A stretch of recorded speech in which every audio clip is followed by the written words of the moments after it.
Time is now 4 o'clock. Actually, it's 4:02. I call this meeting in the Granbury Independent School District to order. Let the record show a quorum of the board members is present, that this meeting has been duly called, and the notice of this meeting has been posted in accordance with the Texas Open Meetings Act, Texas Government Code, Chapter 551. At this time, we are going to have our budget workshop, and Dr. Glenn, I turn it over to you. Thank you, Madam President. First, I want to recognize our CFO, Emmett Whitefield. He put together the packet in front of you, which will also be online and made available to the public after this meeting. Also want to thank his team, or at least a piece of his team, Ms. Butler, who is with us today, and also Mrs. Whiteley. And so with that, Emmett, I'll turn it over to you. Thank you, sir. Board, in front of you, you have your board book that we go through every year for the workshop. It's broken down in sections again. The first section is actually compensation, or actually the pay scales that you approved 2 meetings ago. But we always include them in here so that you can review those if you need to, and have any questions about those, we can work on those. The second section is actually a PowerPoint that we're not going to go over, but it just talks about responsibilities, what the superintendent's responsibility is in the budget process, which is to present you with a budget, and it also talks about your responsibilities and that you adopt these 3 budgets, and the 3 budgets that you do adopt, that you adopt those at the function level. And then it talks about what those what functions are and what objects are. It kind of goes through there and tells you what the account codes are. But we don't go through that, but however, if you look at that and you want to ask questions, we can certainly go over those. Because we have 2 new board members, just a brief explanation for them, what the function level is and why we don't get into line item. Yes, ma'am. When we talk about budgets in school districts, the budgets that y'all are responsible for adopting are our general operating, and then our child nutrition, and then our debt service. Those are 3 different funds. So when we talk about account code, the first part of our account code is the funding source. Where's that money coming from?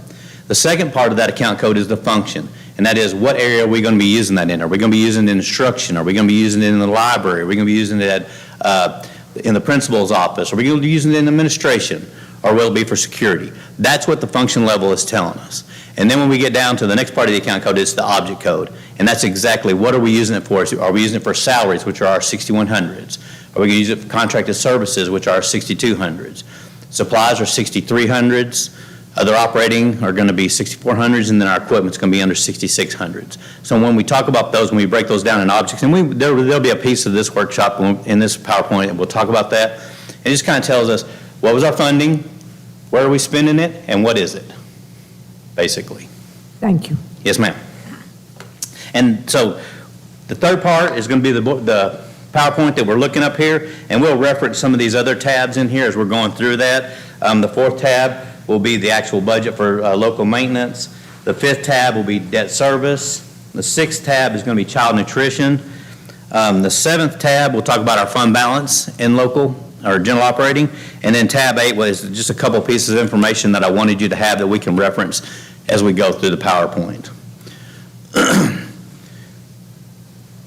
So the first thing I do sometime around February is I go and I pull the PEMS data on our enrollment on our campuses, where the students are at, kindergarten or pre-K through 5th, 6th, 7th, 8th grade, and then the high school.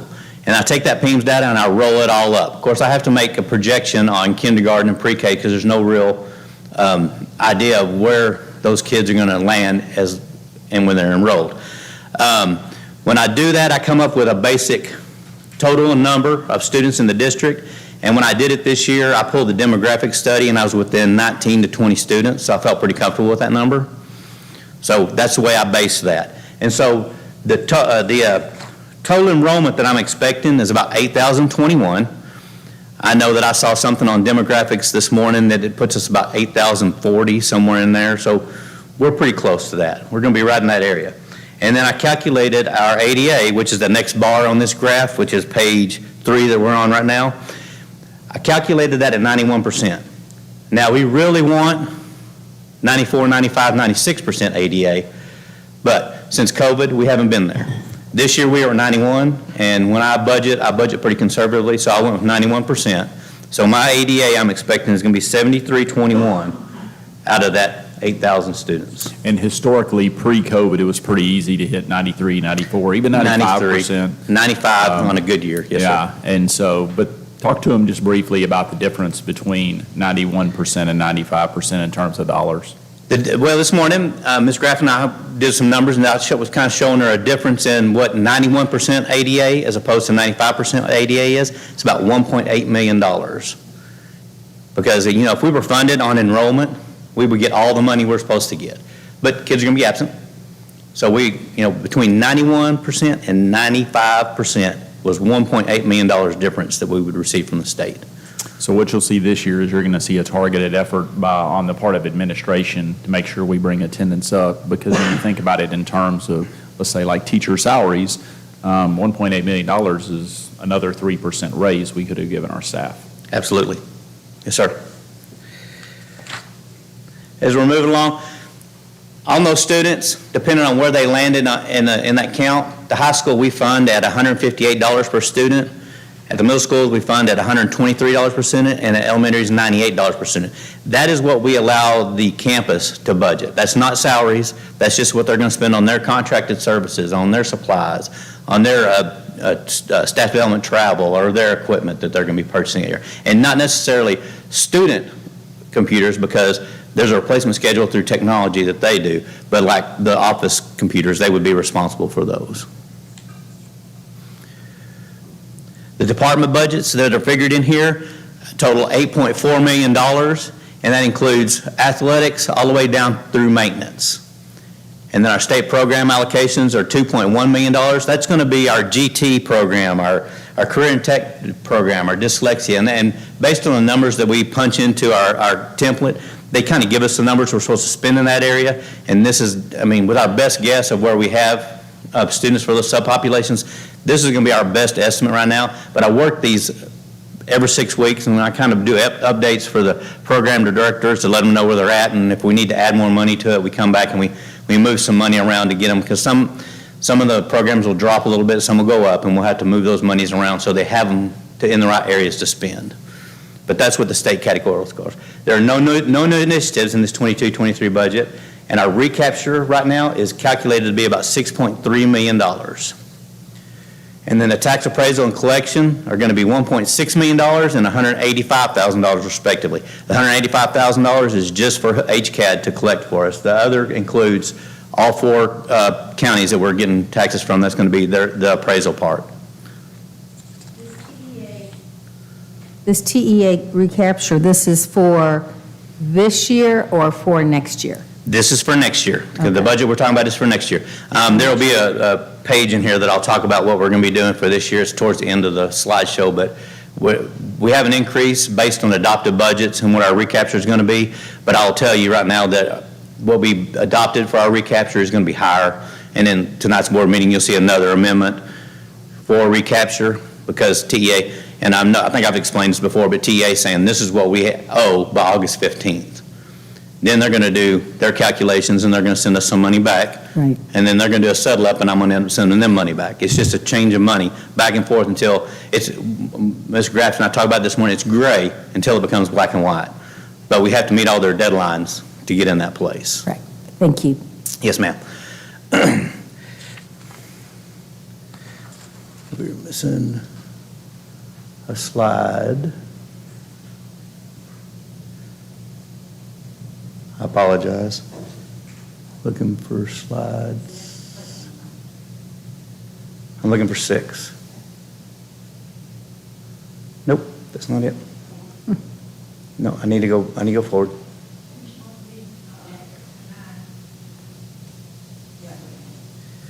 Well, nope, it's the one that was supposed to be right before that one. It's blank.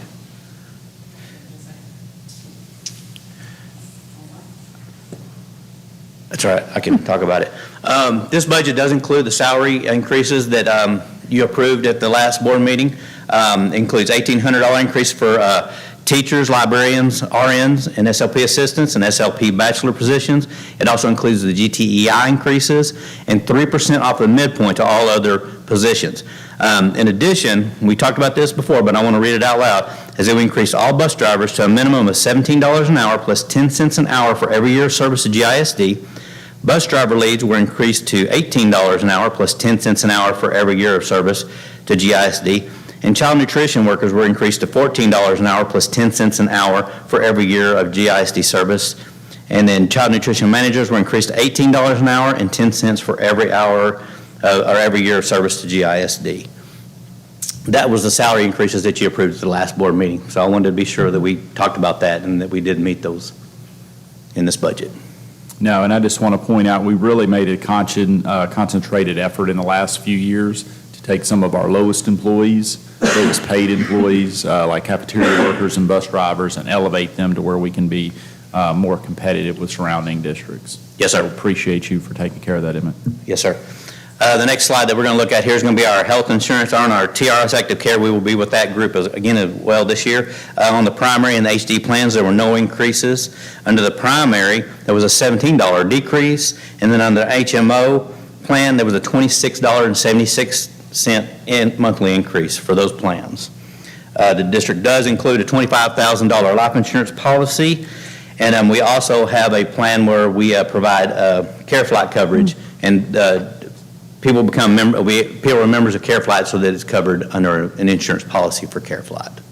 And are we still a much higher, that our employees pay less than most other school districts around for this? That is correct. Most districts, there are a few throughout the state that are paying 100%, but right now I'm on the HD, and I think I pay $25.50 a paycheck, so about $51 a month is what I pay for the high deductible insurance.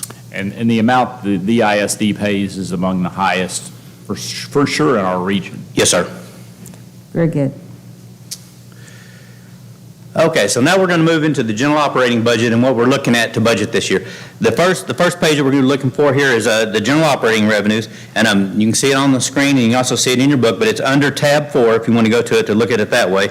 Our revenues are going to equal $82,450,164. And our goal is, when we make our budget, is to prepare that in a balanced budget for you that we adopt. And you can go down through here, you can see that about 88, 89, and we'll talk about it a little bit in a minute, about 89% of our budget is all taxes, property taxes. And then the rest down through there, you can see state revenues that we receive are only about almost 5%. 4.93% is what we get from the state. And then there are some local revenues and then some federal revenues in there that we do receive as well. Your next screen will be our general operating expenditures by function, and this is what we were talking about earlier, that the board is responsible for adopting a budget at the function level, and that's where we're at right here, and that's what we're going to look at. And you can go down through there and see that function 11 increased by $3.7 million. And then there's some other notable ones in there. I'm going to say, like function 34, we can see it increased by $513,000. Function 51 went up by $676,000. And then function 52 went up by $230,000. So, and I think we all understand where function 11 is. That's teachers and instruction. So we know why those increases are there. But let's talk about function 34. We've talked about that in the past, and it shows an increase of $513,000. We know that fuel's going up. In those situations like that. We did put some money in function 34 to purchase new buses. However, we're going to hold off on the new buses until we find out what fuel is going to do. Because we may use that. I mean, you can't, it doesn't matter if you have the bus if you can't fuel it up. So we're going to go that way first in that function. Function 51. We're going to talk about this later on in the next board at the board meeting later. Function 51 is going up because we're pulling custodial in-house. And it's going to cost us a little bit more money, but we're going to have better facilities. Our facilities are going to be taken care of. Those members of that team are going to become family to those campuses, and they're going to be included. And whenever they're included as our family, they take much better care of our facilities. And then function 52, I think we're all well aware of what's going on in the world right now. And there's a little bit of increase in that function because there's going to be funding from the state come down for all the increased security that we're going to have to do, but until we know what that is, our administration decided that we needed some money in that area to cover that situation. Yeah, there is monies available for the state that GISD is going to be eligible for. But in addition, on this expenditures for amendment, talk about the difference between the percent increase, which is the last column, and then percent of budget net recapture, and how recapture really affects those two line items. Yes, sir. There on the very right side, that is the percentage of increase from the adopted budget from last year to this year. However, I like to talk about the percentage of the budget. And if you look at the overall budget, that's what that first column there says percent of budget. It talks about what the overall percentage of that function to the budget is. But I like to bring you back to the percentage of budget net of recapture. This is where what we're spending on our students in this district net of the money that we send back to the state, because that's really not money we're spending on our students. So if you look at function 11, net of recapture, we're spending 61.2% of our budget just on instruction. That's in the classroom. That's the teacher's salary. That's their supplies. It's anything that happens that is direct instruction. And you can go down through that column and see all those different percentages. And you can see probably the next largest one is going to be 51, which is plant maintenance. That's going to be utilities and those things. Function 34 is about 4.2, about half of what plant maintenance is. But when it comes to utilities, got to have the lights on. So that's going to be the second largest. But our largest function that we spend money in is in direct instruction. Emmett, what is the state recommending now to be the percentage of your budget for instruction? They don't have a recommendation right now, but we still look at that 60, 65% in the old days. Yeah. That's the way I think about it. We're close. Yeah. So I feel comfortable with that. And it's the recapture that kind of pulls us out of it, but the net of recapture, we're still really close at 61%. Thank you. Yes, ma'am. And then we talked about earlier the object codes. This is, like we said, what are we spending it on? And then you can go down through there and you can see that this is a balanced budget at the $82,450,164. If you look at that under salaries and benefits, under net of recapture, salaries and benefits is 83.4% of our budget, which we figure 79, 80%.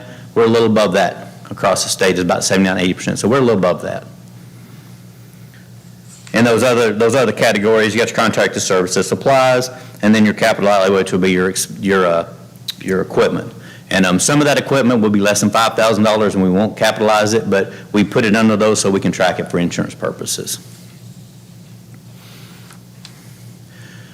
So if you look at our revenues on a pie chart, you can see that 89% that I was talking about was local tax revenue. That's at $73.1 million. That's the biggest part of our pie right there.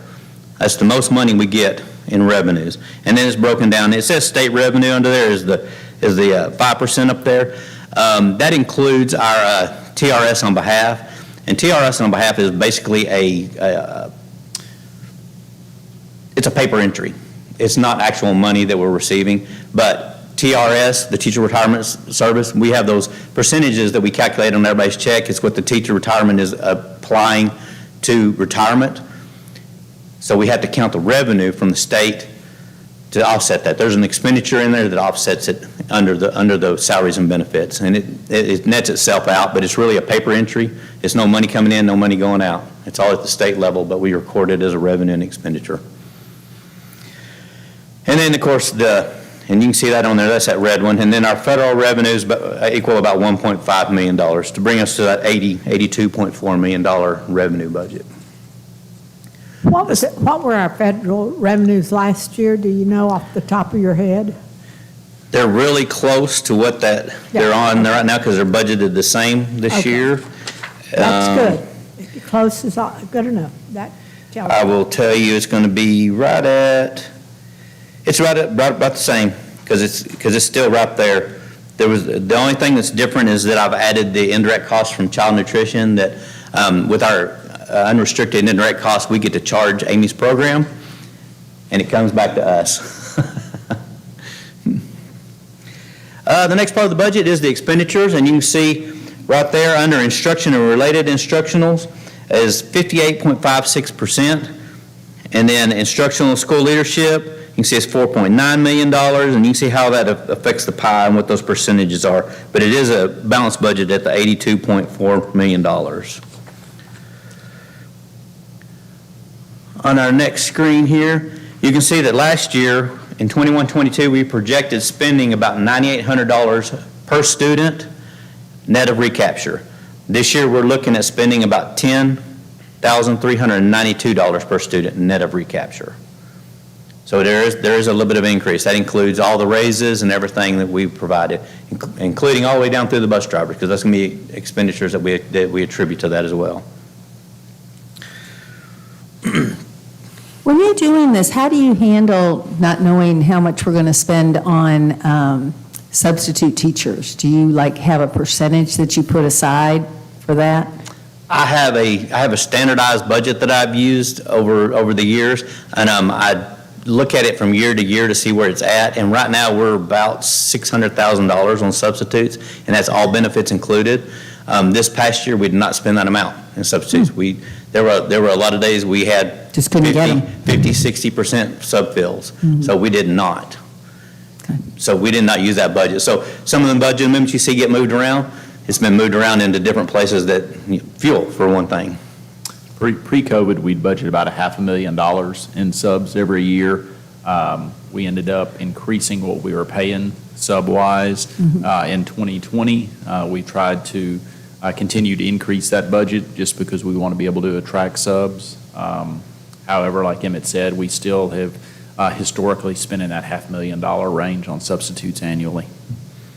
And that $600,000 that we budget includes all their benefits and everything. So we know if we do a trending, we can see that it's going to be about that much. Now, if we had filled every sub position last year, we'd probably met that budget, but we did not meet it this year.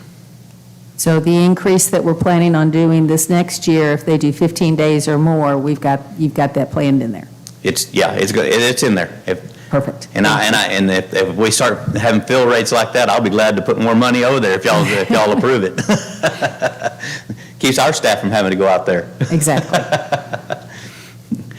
Okay, our next slide here. Our total expenditures are projected to be $82.4 million. That's an 8.2% increase from 21-22 adopted budget, and it's a 7% increase in net of recapture.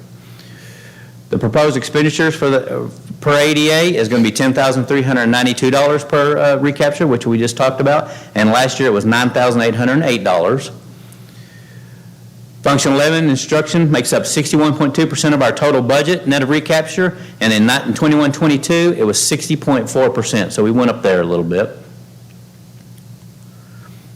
And instruction and instructional support make up 81.4%. That's if you look at all the expenses from function 11 all the way down through function 36. That's going to be student related, and those make up 81.4% of our budget, and last year it was 81.9%, so we're still pretty close in that range for that as well. Now we're going to move on and talk about our fund balance. And this is board policy, but I'll read it to you. Fund balance is suggested to be maintained at a level of 3 months operating, and board policy says at a minimum the goal of the district shall be to maintain committed, assigned, and unassigned fund balances in the general operating fund to equal or exceed 20% of the total annual operating expenditures. Now, when we look at tab 7 back here, which talks about fund balance, you can see that this year when we end, we'll be at 39.12%, and when we end 22-23, we'll be at 36.14%. And we can commit some of that fund balance to future expenditures that we know we're going to need. And we've talked about that when we talk about portables and construction of roadways and stuff like that, and loops through the district, through the campuses. You can see a trend of what our fund balances are. You can look under tab 7 again and see this, but 18-19's actual fund balance was $23.3 million, and you can see it's continually, we've added money to fund balance throughout there. 22 and 23 are the same because 23 is the budget we're presenting to you is a balanced budget, so it shouldn't increase. And my projection is for this year to add about $420,000 to fund balance, so that will bring us to that $29.7 million listed on that chart. Okay, so now we're going to move into the debt service budget, and this is where the fun starts right here. The revenue expenditures for debt service, I presented you 2 scenarios. The first one being 14.5 cents, the second one being 19.5 cents. And we'll talk about that in a little while because our tax rate for our M&O will go down significantly, and there's a chance to instead of dropping it the whole 9 cents, there's a chance to move some of that over to debt service. And it's not an actual tax swap, but it's moving funding because the voters approved unlimited tax refundable bonds, so we can move our tax rate wherever we need it to. Moving it to the 19.5 cents allows us to pay off an extremely large amount of debt, and it's under tab 8. It's the last page under tab 8 is what BOK sent to us, and that's the 19.5 cents, would save taxpayers about $820,000 in interest over the life of that bond. And then let me just pump the brakes and go layman's terms for a second for those who might be watching online. Yes, so whenever we start talking tax rate, people's ears perk up. The district has 2 tax rates.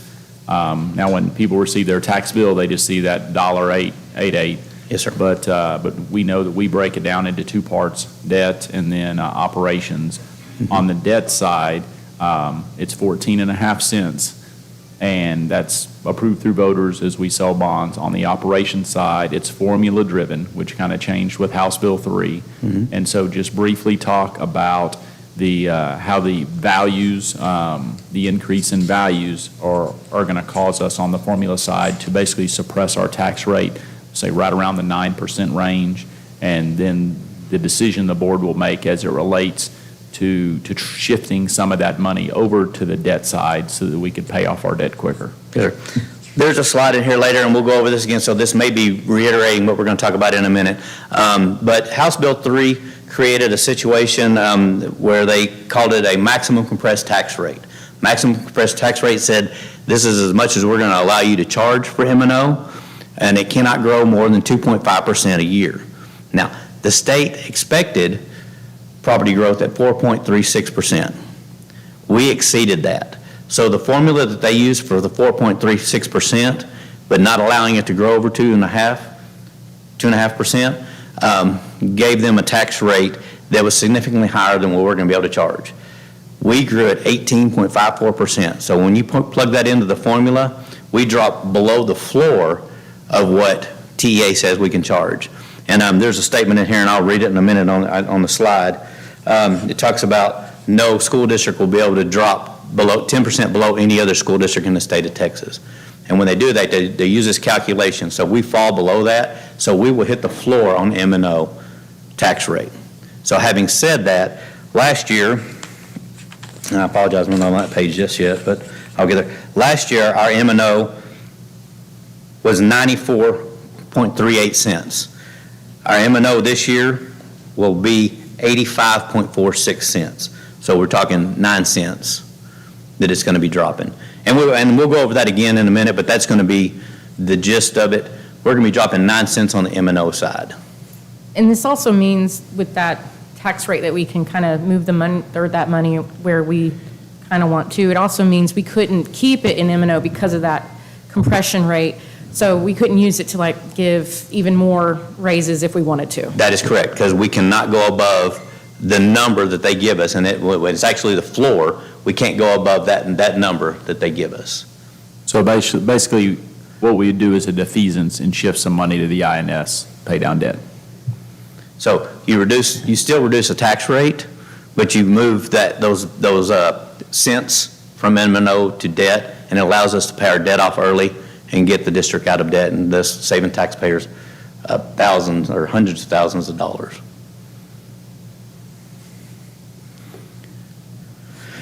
Pardon me. So in the debt service budget, state revenue is projected to be $0. We don't qualify for EDA or IFA money. Our local tax revenue is projected at $12.3 million if we keep it at 14.5 cents, and it's projected at $16.4 million if we increase it to 19.5 cents. Maintaining the 14.5 INS rate will generate a surplus revenue in the amount of $4.7 million based on preliminary property values, and increasing it to 19.5 cents will generate a surplus of $8.7 million based on preliminary values. Projected debt service fund balance at 8/31/23 will be $6.9 million at 14.5 cents, or $10.9 million at 19.5 cents. And those surplus funds can be used to reduce our debt. And that's all under tab 5. If you want to go to, you could go and look at that, and you can see how that all plays out. Those are the slides that we really looked at, but you can see how it develops in that spreadsheet. Yeah, and just real quick, just keep in mind, and when we get to tab 5, we can talk about this in detail. Yes, sir. We're not talking the tax rate will not increase at all.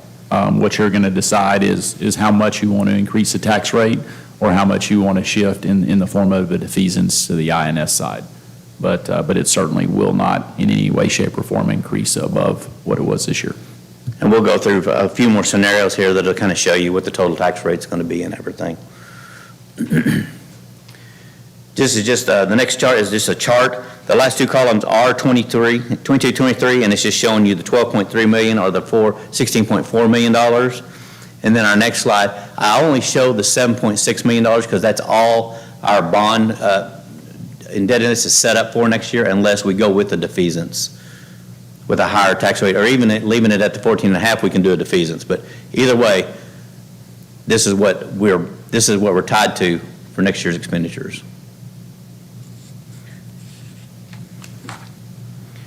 The next budget that we're going to talk about is going to be Fund 240, which is our child nutrition budget. Again, it's going to be a balanced budget. Amy does a good job to create her expenditure budget underneath the revenue she expects to take in. This budget will reduce this year. Last year, the state funded 100% of students, and they paid for everything. So this year, we're going back to the regular free and reduced application, so we won't be receiving as much revenue in that particular thing. But you can see here, she's broken it down. Ma'am? Is there a question? Sorry. It's broken down into it's all under Function 35, but it's broken down into objects again. Her salary and benefits are going to be $1.6 million. Her contracted services are at $20,950. Supplies are about $2.1 million, which includes food and paper products. Her other operating expenses are going to be $7,400, and you can see her unrestricted indirect costs that she would be providing back to the district. This will be local revenue. It will be $262,000. And then her capital outlay is about $61,000 for next year. And this is just it in chart form. You can see our revenues do drop from 5.3 down to $4.1 million this year. And then her expenditures only drop by about $200,000. Emmett, or Amy or somebody, what do we expect to have to replace with that $61,000 in capital outlay?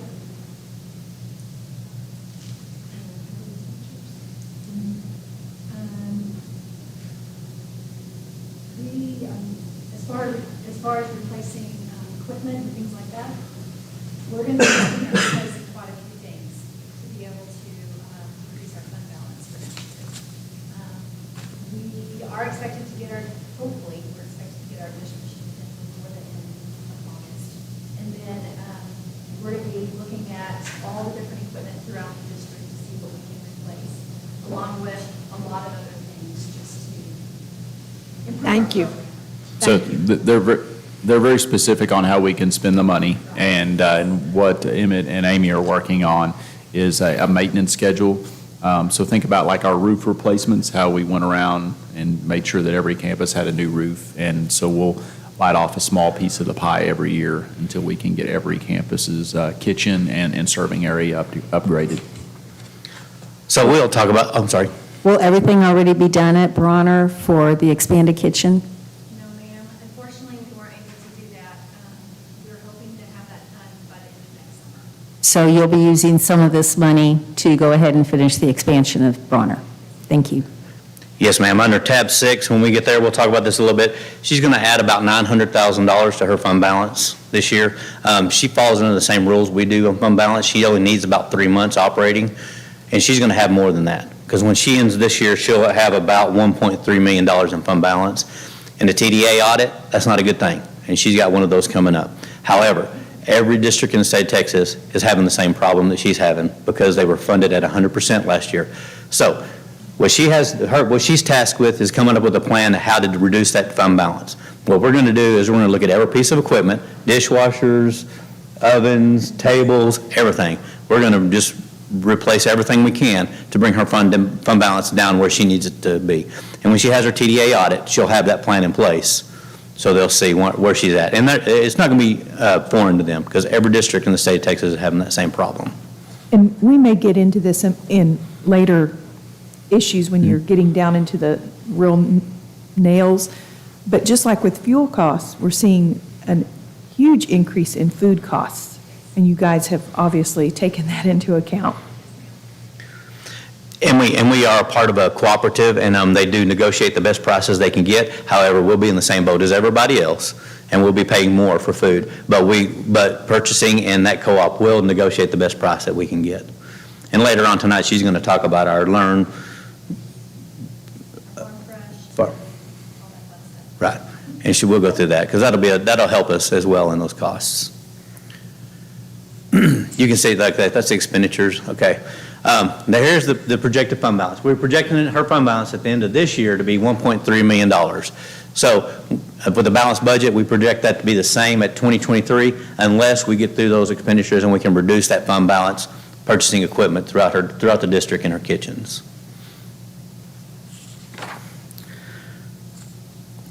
Okay, so tax rates. I'm going to pull it all up.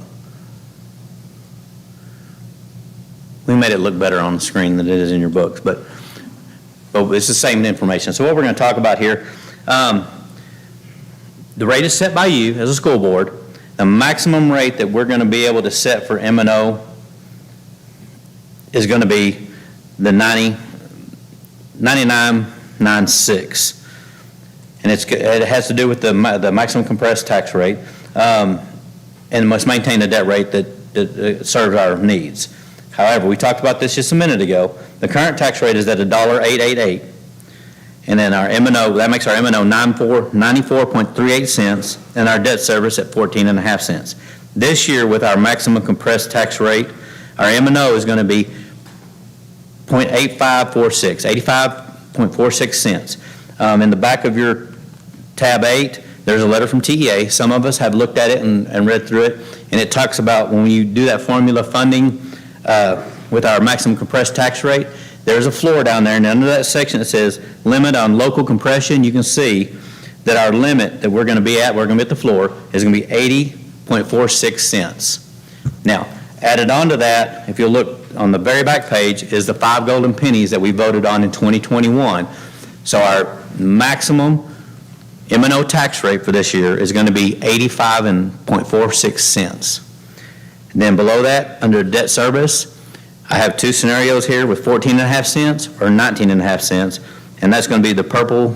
What's up there, it's going to be orange and blue.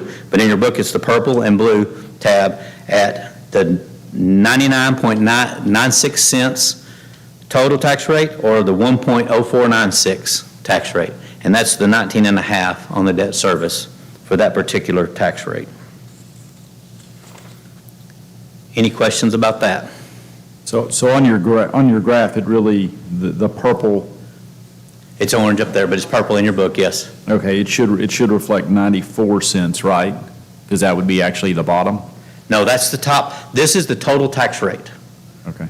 This is the 85.46 plus the 14.5 cents, or the blue one is going to be 85.46 cents plus 19.5 cents. So essentially, we can increase the debt service, pay off more debt, and still have a lower tax rate this year than we did last year. Yes, ma'am.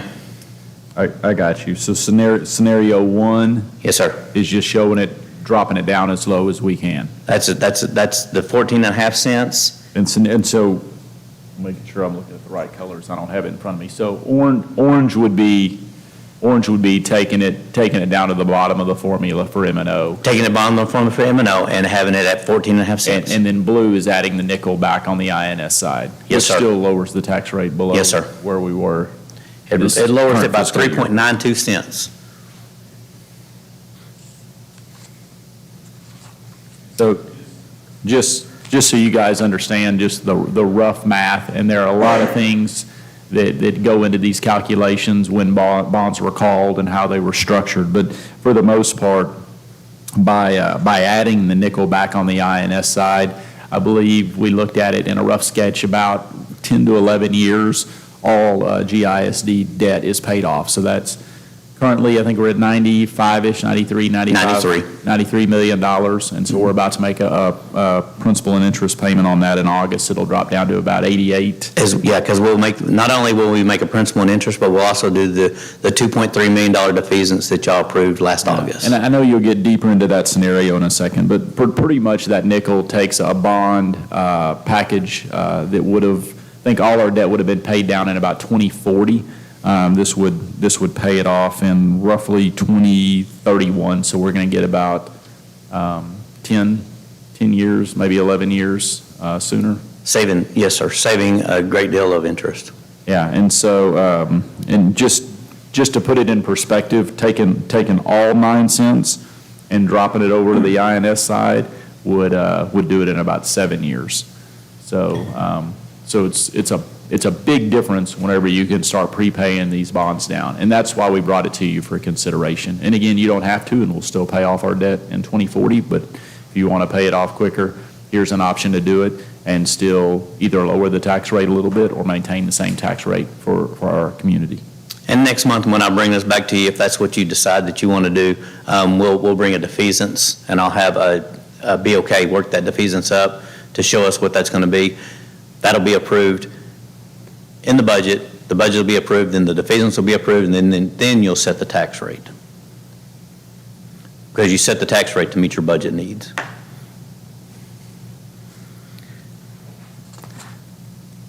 So to make sure we understand, what you would do is go back to BOK, who is our financial advisor. You would find out how we could go about paying those bonds off earlier. Mm-hmm.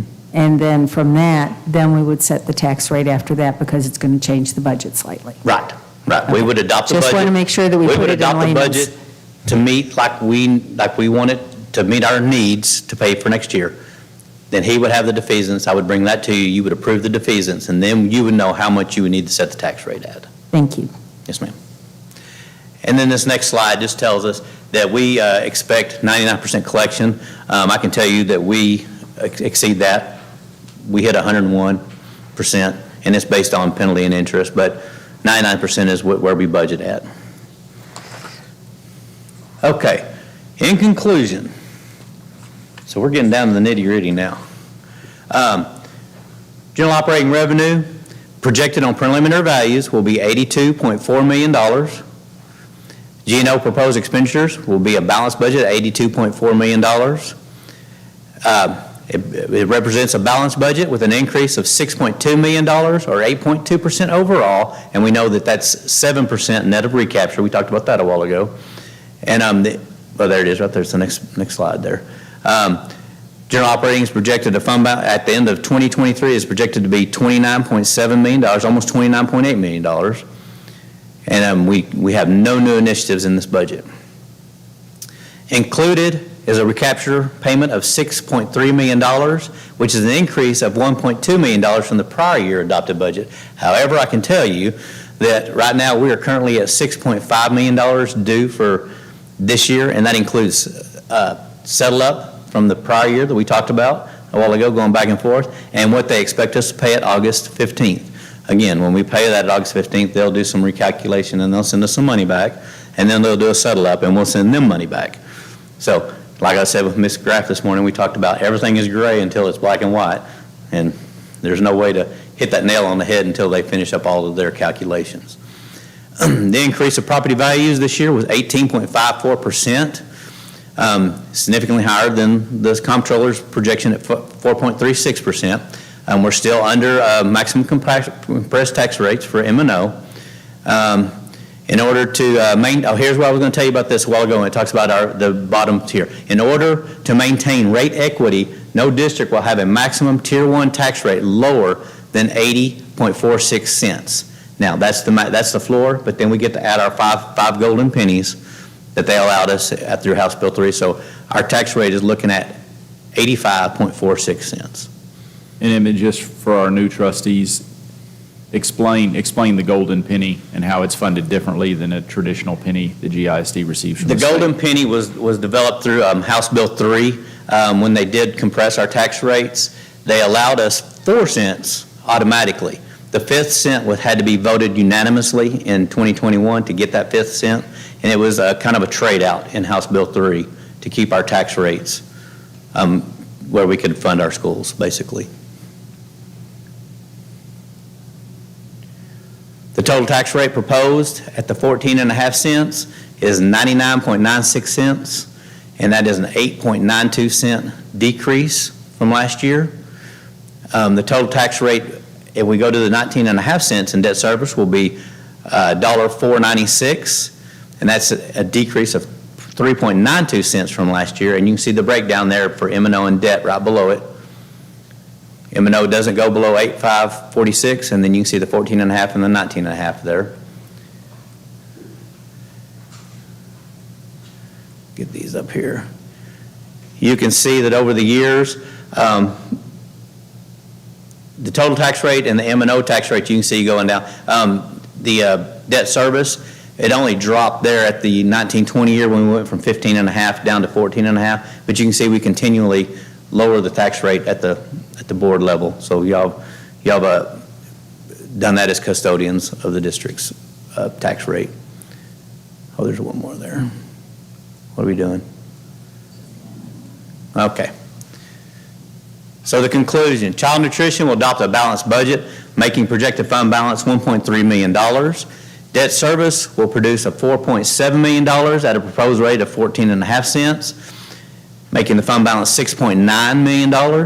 At the 19.5 cents, we'll produce $8.7 million, making fund balance $10.9 million at 8/31/2023. And that surplus can be used to pay off debt early. I'd like to thank all the principals, directors, and finance facilities staff for the support in the budget process, and we can move on to the other tabs. Tab 4, we got a few more minutes, so we'll move through this quickly. Tab 4, this is the budget deck sheet that I use when I'm talking to people about what our budget looks like. It does have at the top, it has our preliminary values at $6.8 billion. You can go down through there, you can see that each department is broken down through athletics all the way down through. You can see gifted and talented, those are the sub-pops that we were talking about. Gifted and talented, state comp ed, bilingual, dyslexia, early childhood, the CATE, CCMR, and then you drop down a little bit and there's special ed in there. Those are numbers that when we plug our PEMS data in, it gives us those numbers that we need to spend that amount of money in those areas. So those fluctuate a little bit. And then you can see technology is in there, finance, business office, custodial. The custodial, we'll talk about a little later when we take that in. And it's going to cost us a little bit more money, but we think it's going to be better for the district. We've mentioned that twice. Let's just talk about the custodial for a second. In 2018, the district signed a 5-year contract with SSC, so we outsource our custodial services. Probably the kindest way to say it is it's been hit and miss. We receive a lot of complaints from our campuses just about the cleanliness of our buildings. There have been times where things have slowly gotten better when we've been on them. Every year that we've been with them, they've asked for an increase in the contracted amount that we agreed upon in 2018.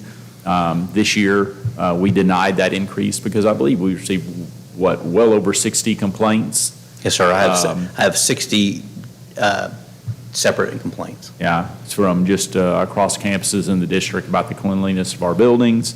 In addition to that, we do have concerns. They represent to us that they employ 61 staff members. However, I don't think at any given time we've ever seen probably higher than about 40.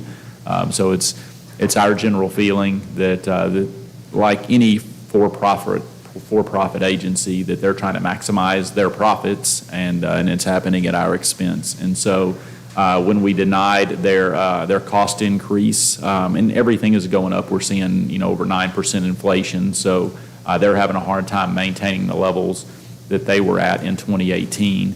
We're looking at it and saying, why would we pay you more when the quality of your work over the last 4 years has been terrible? And so we came back and said, we're not going to increase the price of this contract. Well, they triggered a clause in there that allows them a 65-day out and we were agreeable to let them out of their contract. And so, as Emmett indicated, tonight we're going to present you the option of taking that back in-house. And we do believe that with ownership of our custodial program, just like our cafeteria program and transportation program, when it's owned by GISD, you're going to see employees that are happier and are more in touch with our needs and us with their needs, quite frankly, because I'm not sure that SSC really treated all their employees very well over the last 4 years, because we had numerous complaints with them coming to us thinking that we were actually the ones employing them. So it's been interesting, and I think this is an opportunity for GISD. What happens, Dr. Glenn, with the equipment? I know if we had opted out, the equipment would belong to them. Since they've opted out, what happens? So there is a clause in there, and actually, we will own all of the equipment. Emmett's actually getting an inventory from them right now. So as part of our scheduled payment to SSC, we were actually paying off the equipment that was in the district. So we're going to have a good stash of equipment to actually begin the program with, and at the same time, we know there are some things that we want to purchase for the program, and we built all of that into the budget, knowing that we were likely going to be moving away from SSC at the end of the year voluntarily when the contract ended, but they were kind enough to give us the opportunity to exit early, and we jumped on it. And there will be some movement, because there is a buyout on the equipment, but it's just going to be a third of the cost of it. Well, I knew that we were concerned earlier when there was so much dissatisfaction about what it was going to cost us to exit that program. So, thank you. Yes, ma'am. So this tab just it's kind of an overall view. It goes through and shows all the departments, and you can go down and you can see the campus totals at the $986,000. The manual payroll entry there is a manual payroll that I enter, which is going to be overtime and extra duty costs. And then the $58 million that you see there is our salary negotiation piece out of Skyward that calculates a 3% raise on the midpoint. And then you can see our projected TEA recapture there of $6.37 million. And the next page is what we looked at in our slideshow. That is our revenues and where those revenues are coming from. And then the next page is that function page that we looked at in the slideshow as well. And then the object code page follows that. And that is the tab 4. Tab 5 is the scenarios with the 14.5 cents on debt service and the 19.5 on debt service. And then the second page will show you that projected fund balance at 14.5 cents being $6.9 million and at 19.5 cents being $10.9 million.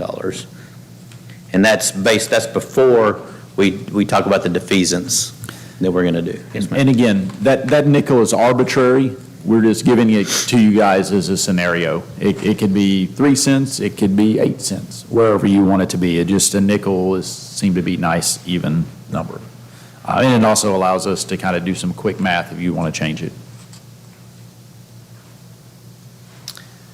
And then tab 6 is going to be your child nutrition fund, talking about her balanced budget, and these were in the slideshow as well. The second page does show the fund balance, with fund balance at 8/31 is expected to be of 22, it'll be $1.3 million, and with a balanced budget, it's projected to be $1.3 million again. Again, Amy's going to be working on equipment process so that we can get that fund balance down, and it could, at 2023, it could be lower than that. And then tab 7 is going to be the fund balance analysis.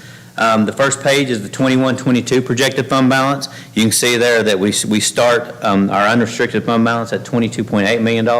I'm expecting that we're going to add about $420,000 this year. That's the best guess at this point. And then you can see our committed fund balances that we've done in the past, the $5 million for construction, the $1.2 for equipment, and then $300,000 for other, bringing our total to $29.7 million. And then the next page of that is going to be our 22-23 projected fund balance, which doesn't change it with a balanced budget, so it's projected to be the same. Again, we can take some of that $23.2 million and we can commit it at the August board meeting to other equipment or portables if that's what is needed, and we can make that commitment. And then it just kind of pulls it out of unrestricted. It just means that that's what you're going to use that money for, and to use it, we actually have to pull it back out. We don't really do that officially right now, we keep those numbers there because we have enough unrestricted fund balance that we can use it, but we keep those committed levels there just in case of an emergency. And then tab 8 is your extra information. That is the letter from TEA that talks about the state compression tax rate and the funding that they use for that with that 4.36%. That formula right there, if you plug in our 18.54%, it gives you a lower number. But then you go down and you look at our local limit on local compression, and they say the limit is 80 cents, 80.46 cents. And it talks about that being the floor. And then, of course, the third page of that shows us our 5 golden pennies, and I've highlighted that information for you so you can see it easily.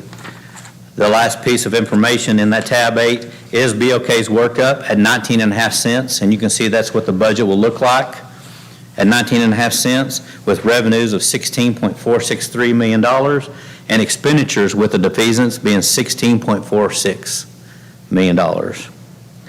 Leaving an increase in the fund balance at $28.94, which will add on to that $2 million that we already have in there. And then the next sheet of that is kind of showing the principal and interest of what we're looking at in those situations. And that's 59 minutes.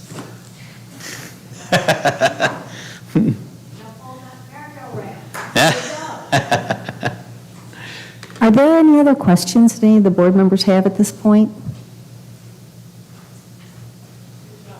So just a reminder to those who might be watching online that we will upload this onto the district website, and then we will be coming back for another round, take a little bit deeper dive in this in August, and certainly both Emma and I are available for questions in the interim if you have them. Yeah, August will be more about the tax rate and what we want to do with the defeasance and setting that tax rate and doing that in the right order for legal purposes, yes. Very good. Okay, thank you very much, Emmett. That was very helpful, and I appreciate all the time you spent with various board members to get them all up to speed for today. Thank Yes, you. All right, at this time, the board will now adjourn into executive session. Well, first off, it is exactly 5 p.m. The board will now adjourn into executive session pursuant to the following section. I believe the only one that we need to work on is 551.074, discussion of officers, employees, and personnel matters. The time now is still 5:00 p.m. Thank you.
Okay, good evening, everybody.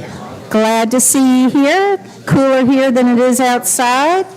The time is now 6:05. The board is reconvening following executive session, and we will start with Dr. Harrington and our invocation. Please join me. Dear God, we are so thankful for all the privileges that we have in this country and in this city. God, we know that we have challenges, but we know that we can get there. We thank you for the teachers who give up their time. We thank you for the precious children that we serve. We thank you for the parents that trust us with those children. God, we ask that you guide this board in every decision we make, that it would be made in the best interest of each and every child that we can possibly reach in this school district. We ask that you help us set aside personal prejudices, personal issues, and concentrate on the children we serve. Father, we thank you so much for the peace of the summer, for the rest that the teachers are getting. We ask that they come back next month rejuvenated and ready for a very difficult job because, God, we know the job is very difficult. We ask that you would be with our administration as they lead this district, with our community that supports us. All these things we ask in the name of Jesus Christ our Lord. Amen. Amen. And we will now have our pledges led by Mr. Jackson.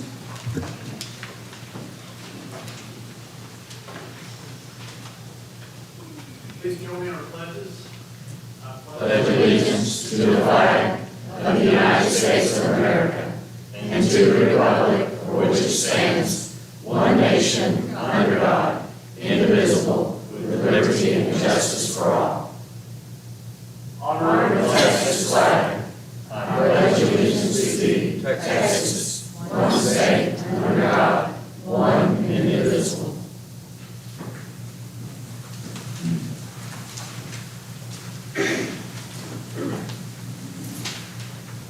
All right. Next on our agenda is Achievement Spotlight. Do we have anything in that area, Dr. Glenn? Madam President, we do not tonight. I think the summertime, July is the 1 month that we do not have achievement spotlights. We give everybody a break.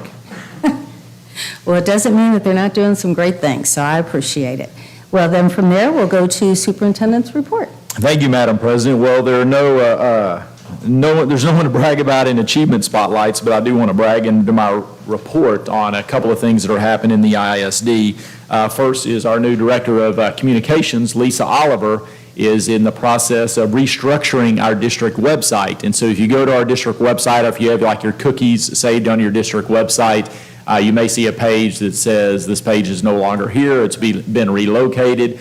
Just refresh on the GISD website. She is trying to make it much more user-friendly, which I appreciate, going with the idea if we can formulate everything to where it's 2 clicks away for people, they'll be more likely to go seek out information there. So Lisa, you're doing a great job. We appreciate it.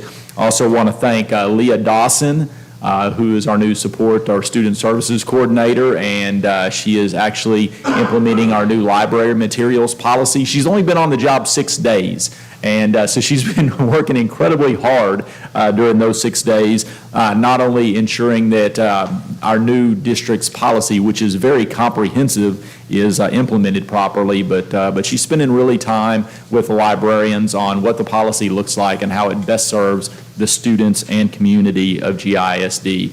So with her oversight, we do anticipate that the process will be moving forward, and we're going to see the results that are expected by our community when school opens in August. And most importantly, Leah and I had a conversation today. Not only will parents have the opportunity to access and see what their kids are checking out online with books, but parents can also call and have conversations with their child's librarian and let them know, like, here are the standards, or here are our family's values. And so when my child comes to check out a library, please make sure that the books they're checking out are in line with our family's values, which I think is very important, because as I look across this room, I see a diverse crowd. And I know that it's very important for the school district that parents are a part of their child's education. We see it very much as a partnership, and so when that parent can call and have that conversation informally, that makes a big difference. I want to be a part of what my child checks out in the library. I don't want someone else telling them what they can or can't check out. And so Leah's doing a great job. I certainly want to brag on her for that process. And then the big brag tonight, and I'm going to ask Stacy Brown to come up to the podium, and she will slowly make her way up here. Sorry. She's jogging. So at the end of the day, you know, we have a lot of mandates as a school system, but right at the top of that is making sure that academically our kids perform. And we know that pre-COVID, going back to like 2018, we got a lot of work to do, and we wanted to put strong systems in place to make sure that our kids were performing well academically. And so last year, Stacy was charged with taking over the curriculum department, and certainly she's been working with principals and teachers and campuses across the board. And tonight, we have some outstanding news related to our preliminary STAR scores. And Ms. Brown, I'm going to ask that you share that with our community. Absolutely. So, you know, first of all, I know that the information Lisa has on the screen up here, these are preliminary scores. And Amy Gilbert, I don't know if you know Amy very well, but she's our testing and accountability person, and she said, I need you to stress they are preliminary. And I said, well, how many times have the preliminary scores changed from the preliminary to the final? And she said, since I've been here, none. But that being said, they are still preliminary. Okay. So just want to highlight, you know, the campuses and the district, the campuses and the campus administration, the teachers really, really put a focus on academics, growth, filling gaps for students that were created over the last 3 years with the COVID on again, off again, et cetera. And so just wanted to highlight the information that you have gives you the last comparable year to this year, and, you know, 2019 to 2022. And so we had tremendous growth in all areas. Everything went up, and our campus ratings did as well. And so the preliminary campus ratings are 2 A campuses at Acton and Oakwoods, 4 B campuses at Bronner, Bacchus, Mambrino, and AMS. We have 1 C campus at GMS that increased in all areas, multiple double-digit points. And so our high school, we don't have the preliminary data yet. There's a lot of configuration with CCMR and graduation rates. So as soon as that gets in, I'm sure Dr. Glenn will share that with you. I don't know if you noticed this, but every campus increased in every area, but Bacchus Elementary, the last time we did a rating, went from a 57 overall score of an F to an 87 of an overall score of B. So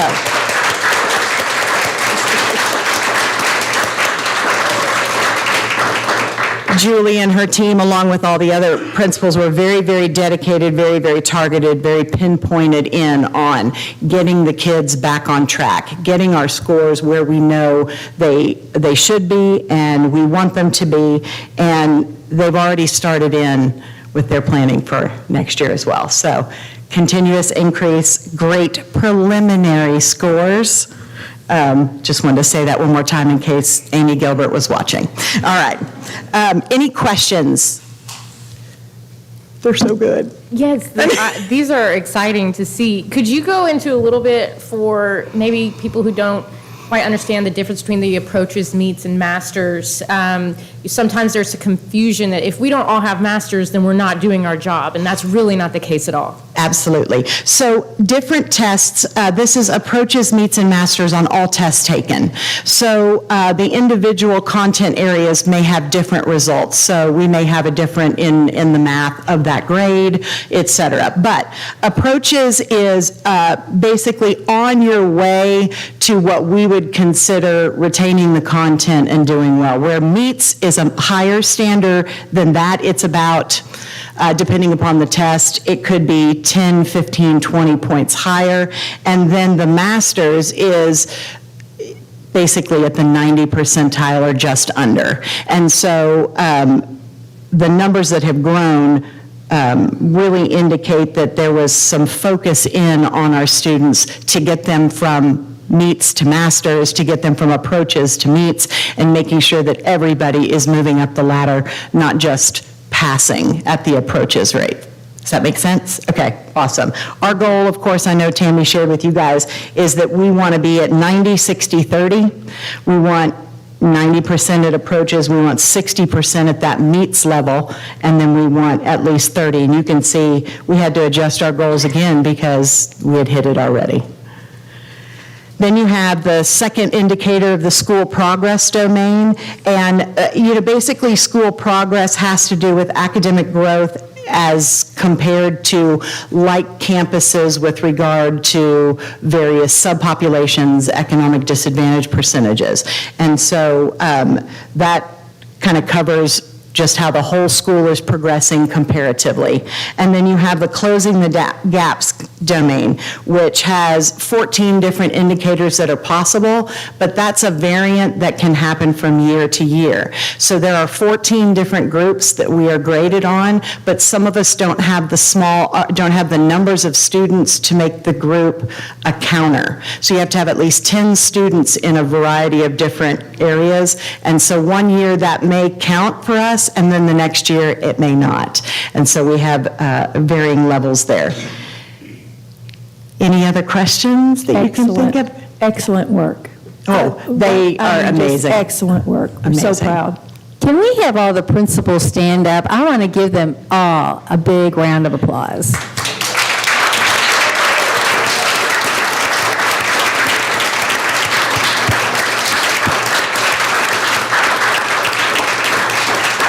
And Stacy, I would just like to say, I wish this room were full of all of those teachers who made this happen through the leadership of those principals, but I wish they were here so that I wish we had money to give them all a big bonus. I wish we could at least give them a hug, because the general public has no idea what this takes for commitment from teachers who realize that all kids can learn, maybe not alike, but all kids can learn, and they teach to that principle, and they make those kids believe they can learn.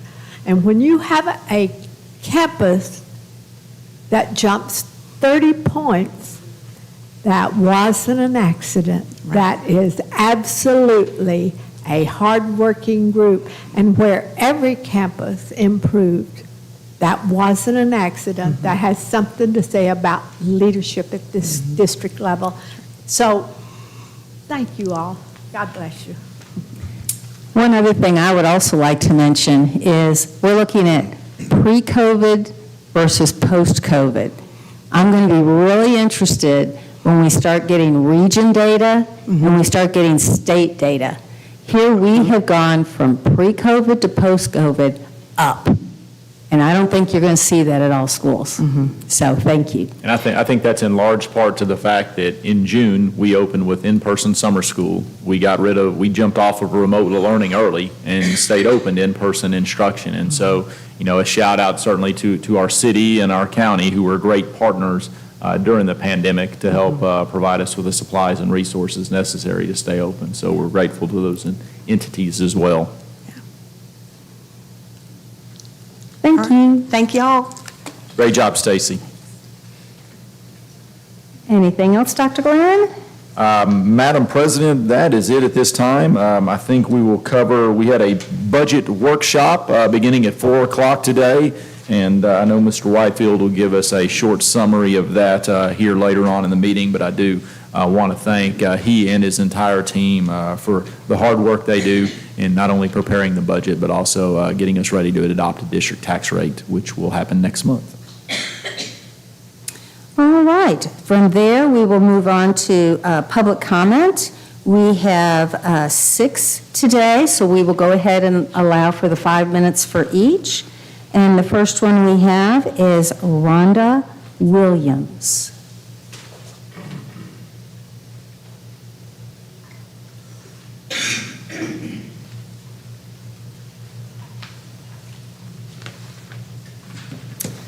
Good evening, trustees, Doctor. Respectfully, I'm going to say quite a few things. Library books, been reading them.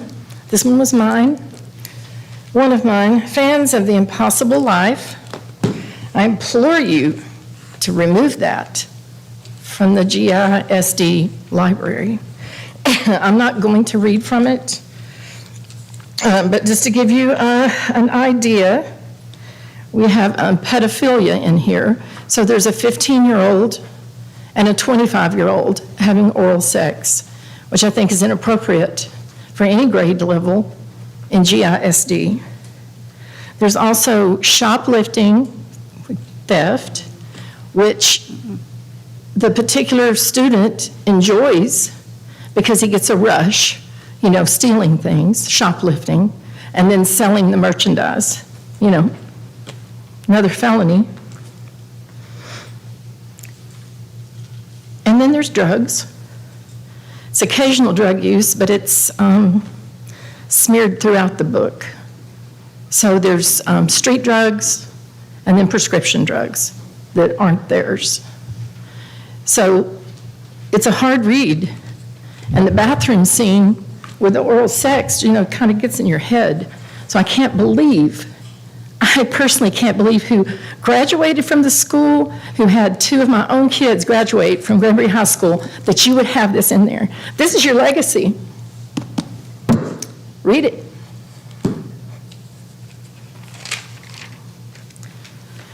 Dr. Glenn, you did mention that you were going to hire, or did hire a coordinator for the high school to help with the library books. And, well, that's appreciated. I respect that. I'm asking y'all to be proactive. This really does fall on you guys. Be proactive. Get rid of the books that they've suggested that we get rid of. We're having to read all of these to address this problem, and it's a hard read. There's got to be another way. I appreciate you putting into effect that a student, when they check out a book, that their parent is going to be notified, either text or email. That's really nice, but that's really after the fact, if the book is still in there, if that's still in there. So what is the student going to check out the book, bring this home, and you're expecting the parent to read through this? Because they won't hit some of that till about page 49. And at the beginning, you may think, well, okay, this book isn't too bad. So is the student going to read some of this before the parent has a chance to read it or review it? So that's my comment there. And I'm just looking at a handout that y'all had, Instructional Resources and Library Materials. And this is an excerpt issued June 3rd this year to avoid inappropriate material. That all material should be appropriate for students. Penal Code 43.24A2 describes harmful material as such: sex, nudity, offensive, anything that prevails above standards that hopefully we all have. And is it redeeming at all for students? On your page 2 of 7, it says that each item should meet high standards. I don't see that in this book.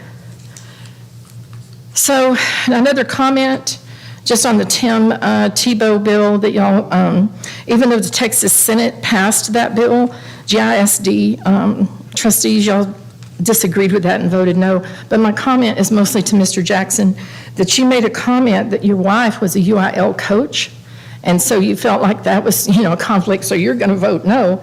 Well, I'm going to tell you, that's not Robert's rules or parliamentarian procedures. So I thought it inappropriate that you voted at all. And then I can't remember if you seconded the motion, but you certainly didn't abstain from it. So thank you for your time. Thank you, Ms. Williams. Next, we have Ms. June Mears. I hope if I'm pronouncing that wrong, I'm sorry.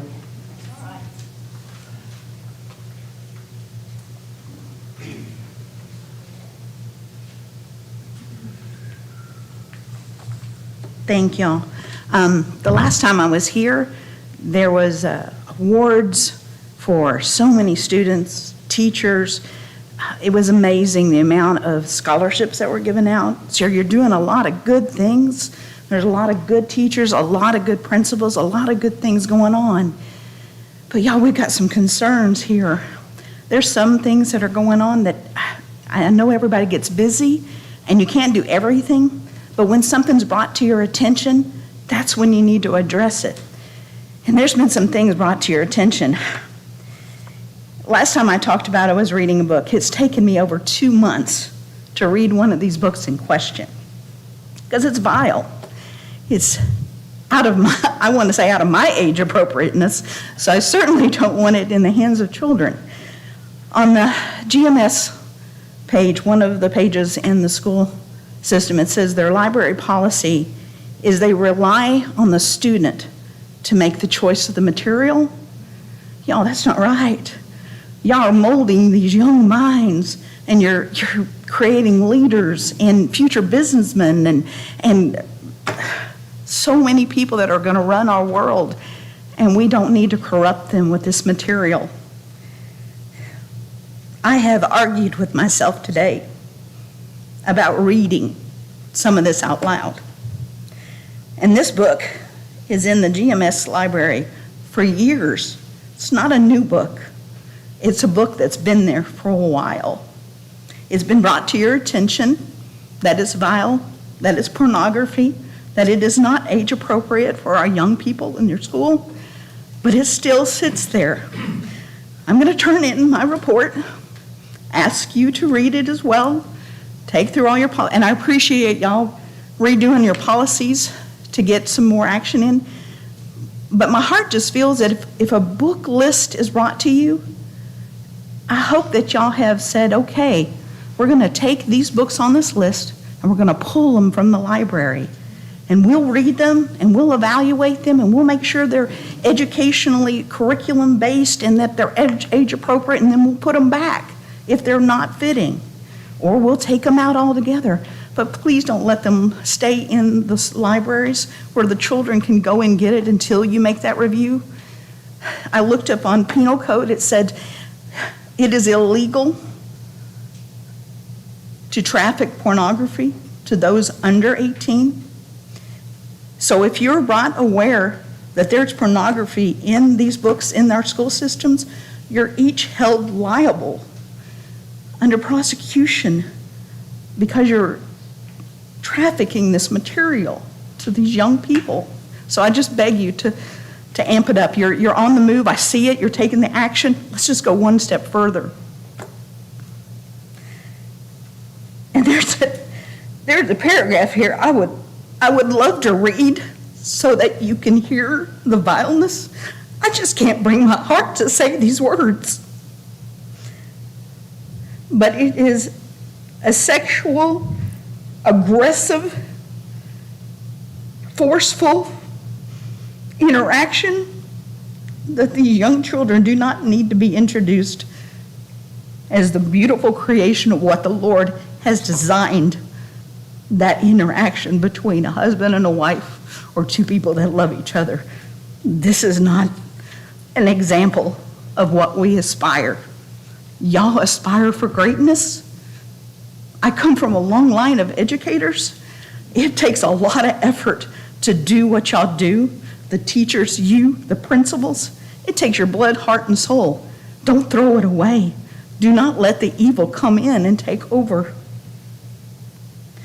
So I'm going to turn in my report, and I request to find out who approved this book to be put in the library and to stay in the library. And the title is Court of Misty and Fury by Sarah J. Moss. And I could be missaying her last name, M-A-A-S. I understand she has other material. So I would like to know who approved this to not only get in the library, but to stay in the library. Y'all, these precious children deserve the best that we have to give, and this is not it. Thank you for your time.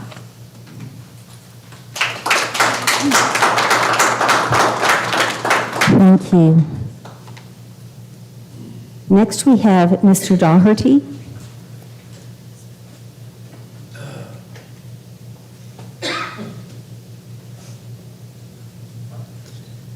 Well, I do appreciate the opportunity to speak to you folks again.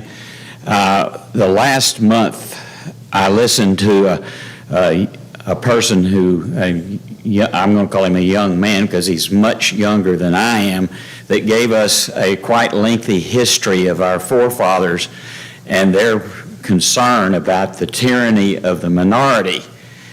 It was quite an impressive historical lesson. But the problem came when he began to make an application, because his application is that the folks that are here talking to you about the books and the materials in our schools represent a minority and that they are tyrannical in their approach. He's got that turned around completely 180 degrees. And I'm here tonight to talk to you about the fact that that application is wrong.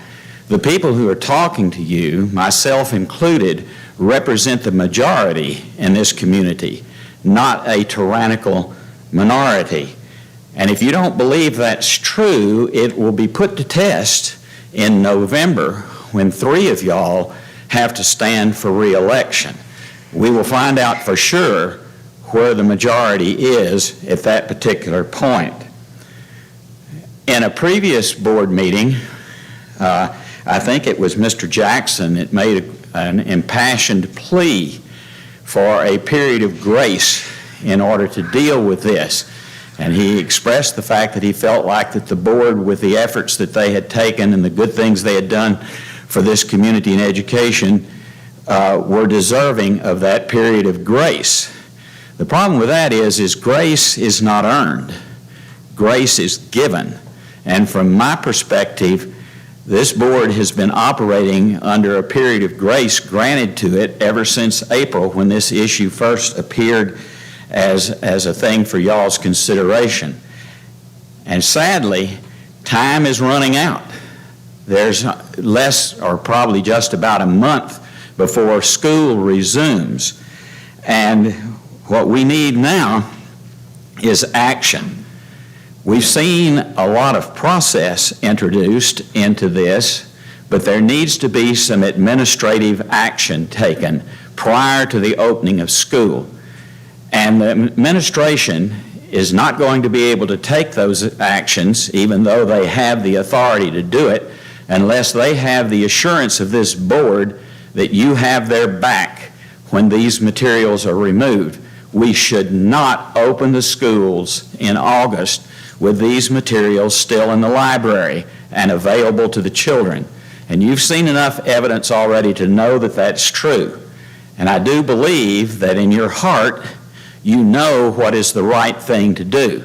The problem here is that sometimes the head doesn't match up with the heart. And y'all really need to be more concerned about the majority of the thinking in this community than you do about what the ACLU thinks. Thank you, Mr. Doherty. And next we'll hear from Ms. Brown, Monica Brown.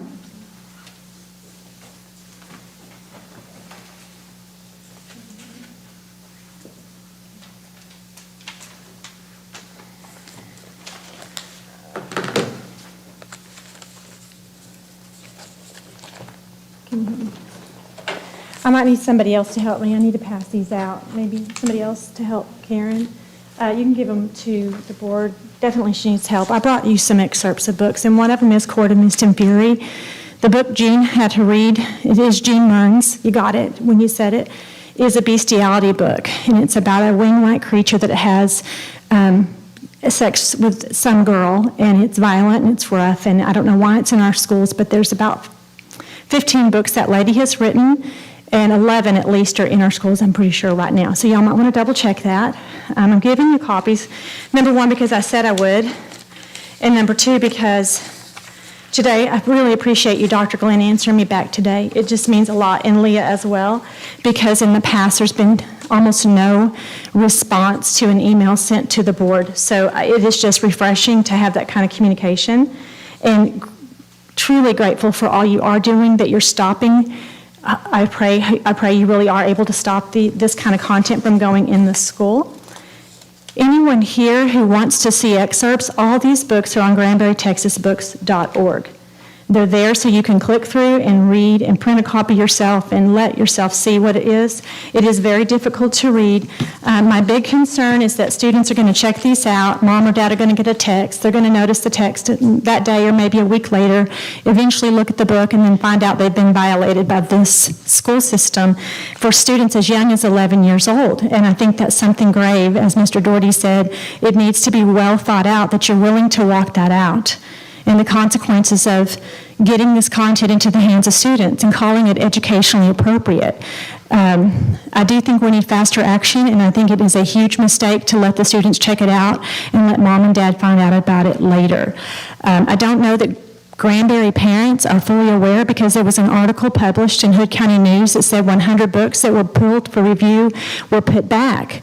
Now, I appreciate everything Stacey Brown said here about the improvements, and I hope that's true. Okay? But she's the same one who put us on timers and had us reviewing books with a 4-minute basically average for those 100 books. That was a Ramit job, and I'm so sorry to even have to be the one that says that, but that is what happened. And then there were glowing reports to you guys saying everything's good. So I hope that that's what's going on, that everything really is good and scores are improving. But I would double check everything at this point with the kind of information that's been pushed on people and proclaimed. And I don't mean that with any form of unkindness at all, but that was rough to be put through that. And now to be put into a position that you guys are requiring us to read every page and document every page instead of do informal reviews. EFA, EFB, EF originally this year gave you permission to take care of this informally, and you chose not to. You told us no one has filed a formal complaint, so then you forced us to do that on our own time. We're not paid to do this.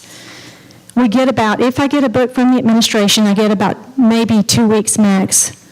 But what's happened today, I found out for a fact, there is no policy that says how long it's going to take the administration to read a book. So what I was told today, I can give you the email stream of it if you need to see it.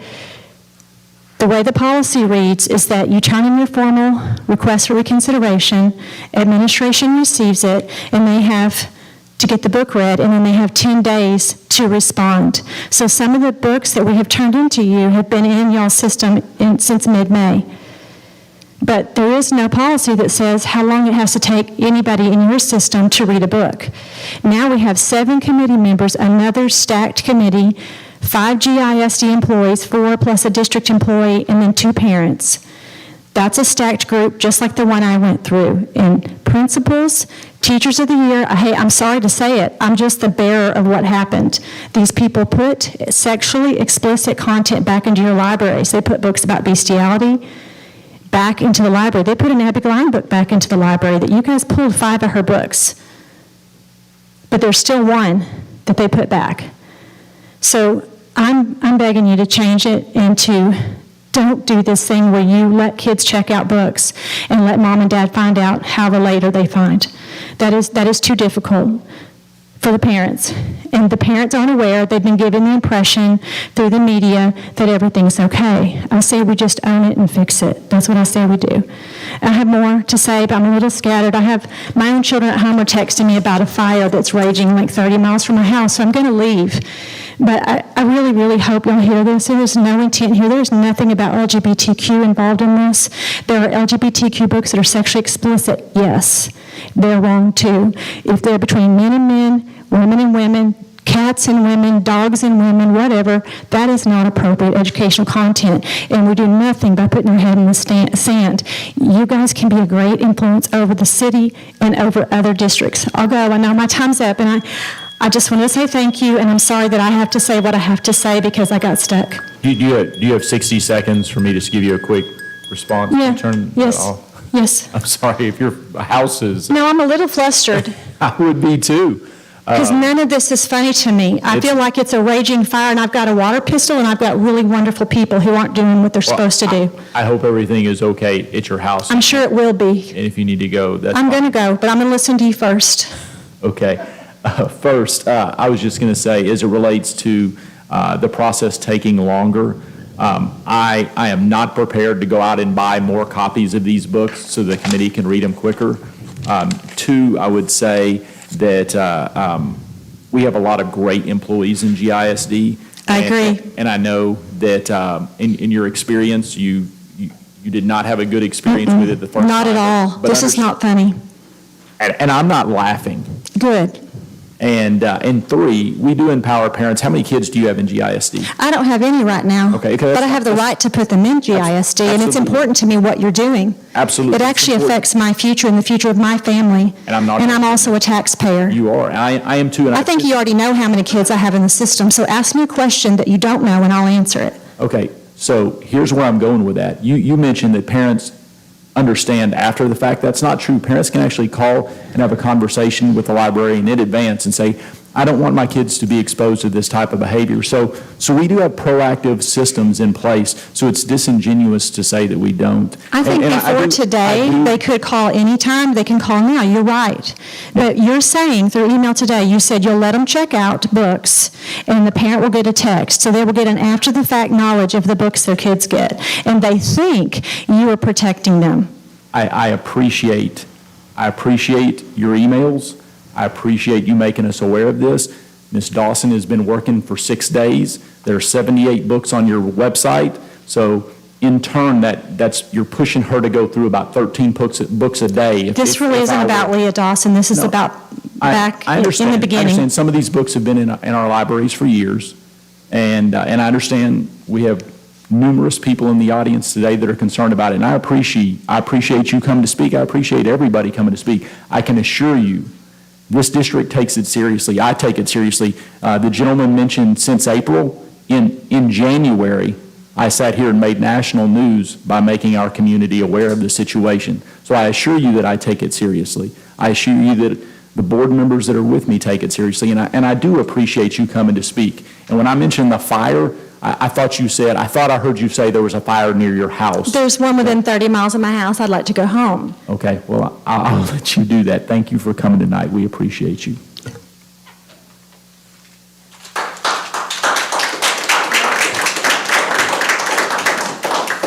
Next, we have Ms. Lowry.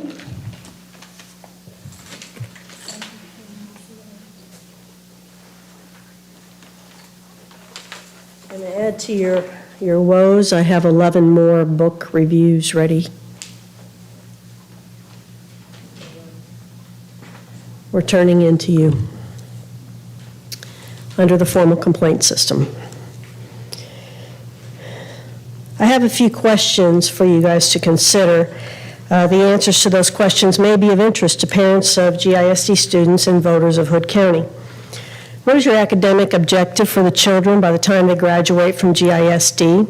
Where do you want our children to end up at the end of 12 years of receiving an education by GISD staff? An opportunity for success, educated in the appropriate academic subjects that will help them lead to success, the ability to freely choose where their life path will lead them because they were provided a solid foundation of their education. In the early 1900s, American children educated through the public education system could answer the following questions. Since I wasn't there, I can't answer them much either. Give 9 rules for the use of capital letters. Name and define the fundamental rules of arithmetic. Give an account of the discovery of America by Columbus, the real account. Relate the causes and results of the Revolutionary War. Give 2 rules for spelling words ending with a final E, and name 2 exceptions under each rule. Our public education system has changed dramatically, and I propose to all listening is not change for the better. Even though our knowledge has grown tremendously over the last century, our education system has deteriorated, teaching our children the simple basics of reading, writing, arithmetic, science, and history. Our education system is unnecessarily exposing our children to pornography, the use of illicit drugs and alcohol through exceptionally unacceptable materials that are in our education system. The school system has become focused on social issues that are best left up to the parents.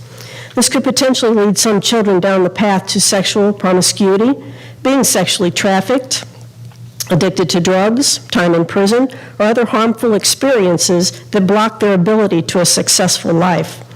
The school board and GISD principals need to be very thoughtful in what they are exposing our children to in the education system because it will have a lifelong impact on their lives, either good or bad. Will the things you are exposing them to help prepare the student for a successful future? What is your definition of educationally appropriate, and where can we go to find that definition? As our elected GISD school board members, who do you believe that you owe your allegiance? The voters, the parents, the teachers, the children, or each other?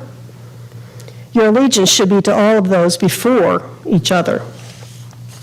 In accordance with GISD policy, several Hood County residents have lodged official complaints for sexually explicit, educationally inappropriate materials. In our library, it's been 30 days and we've not received an answer. Where can we expect to receive an answer? When?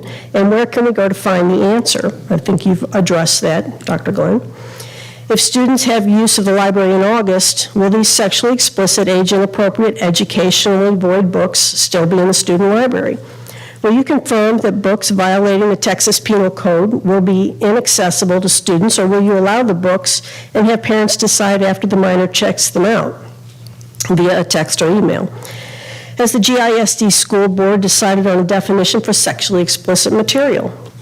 Will you answer why the American Association of School Librarians, a division of the ALA, telling Granbury Independent School District to develop a policy requiring the challenger to read the full book and complete a written form? Isn't that the job of the school board, to make the policy for the district? Any agenda that serves to undermine the value of GISD students' education should not be allowed. Parents in the community deserve answers for these questions. Please let us know where we can go find these answers. Thank you, Ms. Lowry. Mr. Eagle.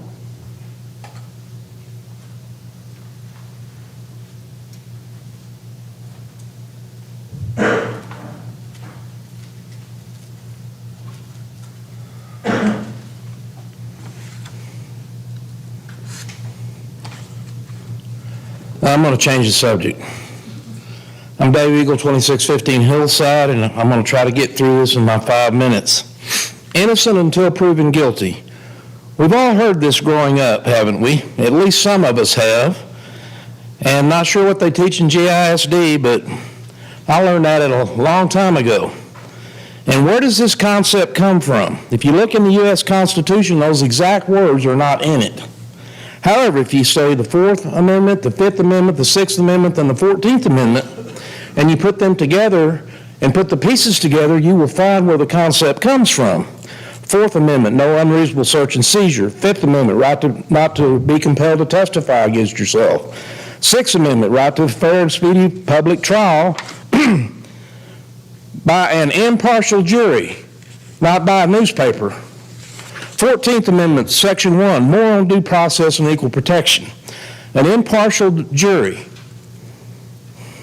Did you get that? Sixth Amendment. Not a lawyer that owns a local newspaper that knows better than that, and not a publisher that publishes a newspaper that knows better than that. Two lawyers ought to know better, but I digress. U.S. Supreme Court case Coffin v. U.S., 1895. I'm going to read right from that case.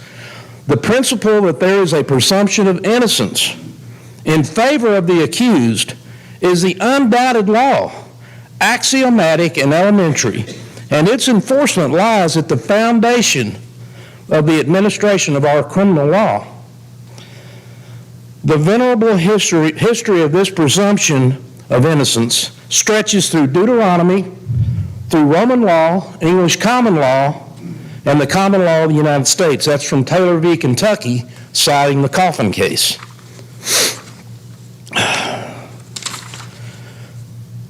Hood County News headline from July 1st. Police, no charges in GISD gun incident due to failure by officers and attorney involvement. And the article starts out, a man who was in possession of what one officer described as a black handgun in a holster. I was here that night. I didn't see a gun. The mayor was right here that night. He didn't see any kind of gun. I spoke with other people who were here that night. Nobody saw a gun, except one guy who came up here to the podium and testified that he wanted more money as an SRO officer. The newspaper also laments about the failures of two responding officers that showed up that night. I commend those two officers. They came up here and were here, and they knew the constitutional rights of this man, and they had no probable reason to shake him down or do anything, because they didn't see a gun either. As you can tell,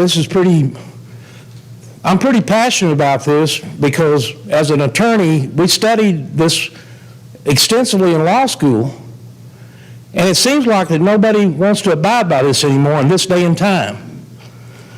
I want to thank the two officers who came up here and showed up in uniform on duty and did not see any reason to stop this man or anything else because they didn't see any type of handgun or weapon or anything else. And then finally on this newspaper article lamenting that the man dared to go get an attorney, Jeremy Glenn yourself said that's a felony to come into a school board meeting carrying. So this man is accused of a felony, and he's getting bombasted for going to get to a lawyer to defend him. We are turned around in this country. We are turned around. Now, this case has been closed. The Granbury Police Department did their investigation and shut this case down. And I've since read the police report. You know who called the Granbury ISD or the Granbury Police Department and complained about this? Somebody that wasn't even here. This person told the Granbury Police Department that this person was scared about the whole situation, and this person was 1,000 miles away. I find that hard to believe, but that's what it was.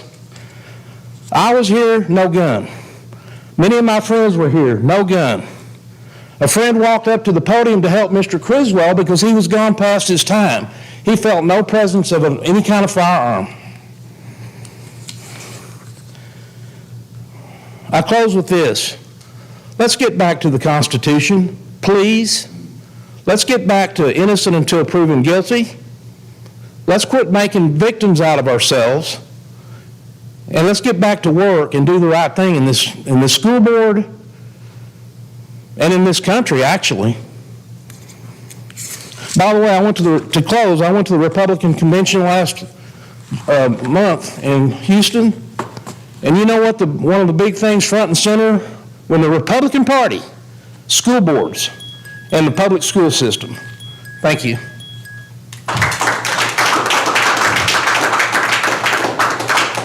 Thank you, Mr. Eagle. We did have a late one come in. I'm going to go ahead and allow it. Mr. Criswell? Thank you, Madam President. I appreciate the opportunity to address the board tonight. Now, real quick, I don't know exactly what he looks like. Is the outgoing Chief of Security Officer Hastings in attendance?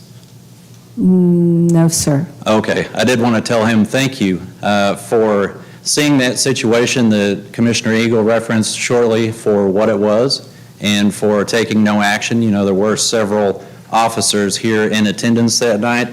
So I would like to say that the investigative report I obtained through open records request detailed that the complaint was filed by a trustee that wasn't even in the United States that night, and additionally lacked video feed because your audio and video was down that night. Go figure.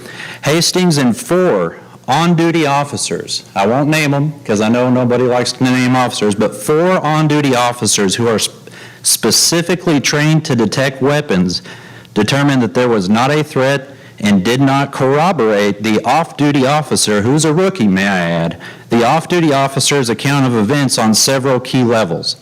Now, hearsay developed online that night, and it wasn't until a full 48 hours later that that off-duty officer finally put his claims of seeing a weapon into an official police report. Also, Dr. Glenn, I have great respect for you as an educator, but in the future, if you get asked about a legal matter, you might leave it up to the experts. You are not an attorney. Now, moving on to something else. With these porno books that we've been dealing with since January, there are still pornographic books in your library. I would like to suggest that no GISD employee should be on these book review committees. I think these committees need to be made of community members because the community is the one in charge here, not the trustees. Regarding the budget, I understand y'all had a hearing earlier, and I understand that people are hurting. And when the hardworking families in Hood County have to cut their budgets, you need to make some cuts too. I would suggest that the average homeowner's tax bill this year from Granbury ISD not increase $1. And I have faith that if you all, and especially with this administration under Dr. Glenn, put in the work and make some tough choices, you can make that happen, and you can make it a little easier on the people that are living here and that are struggling. Now, also, I can't keep quiet on this, Dr. Glenn. I see this from the administration, and I see this from upper-level administrators, and I saw it here just a few minutes ago with Mrs. Monica Brown. You know good and well she doesn't have kids in this district. You know it for a fact. Yet the administration, upper-level administration, not the rank-and-file teachers specifically, love to bring that up to try to disqualify people's legitimate opinions on matters concerning this district. This is a practice that needs to be stopped, and it honestly is a form of elitism. And you know, there's a lot of more that could be said about that, but I'll leave you with this. 3 of you have elections this November. Barbara Townsend, Mark Jackson, who I guess isn't running for re-election, but I understand the guy that seconded the police report probably will run for his seat, and Dr. Paula McDonald. Doctor, thank you.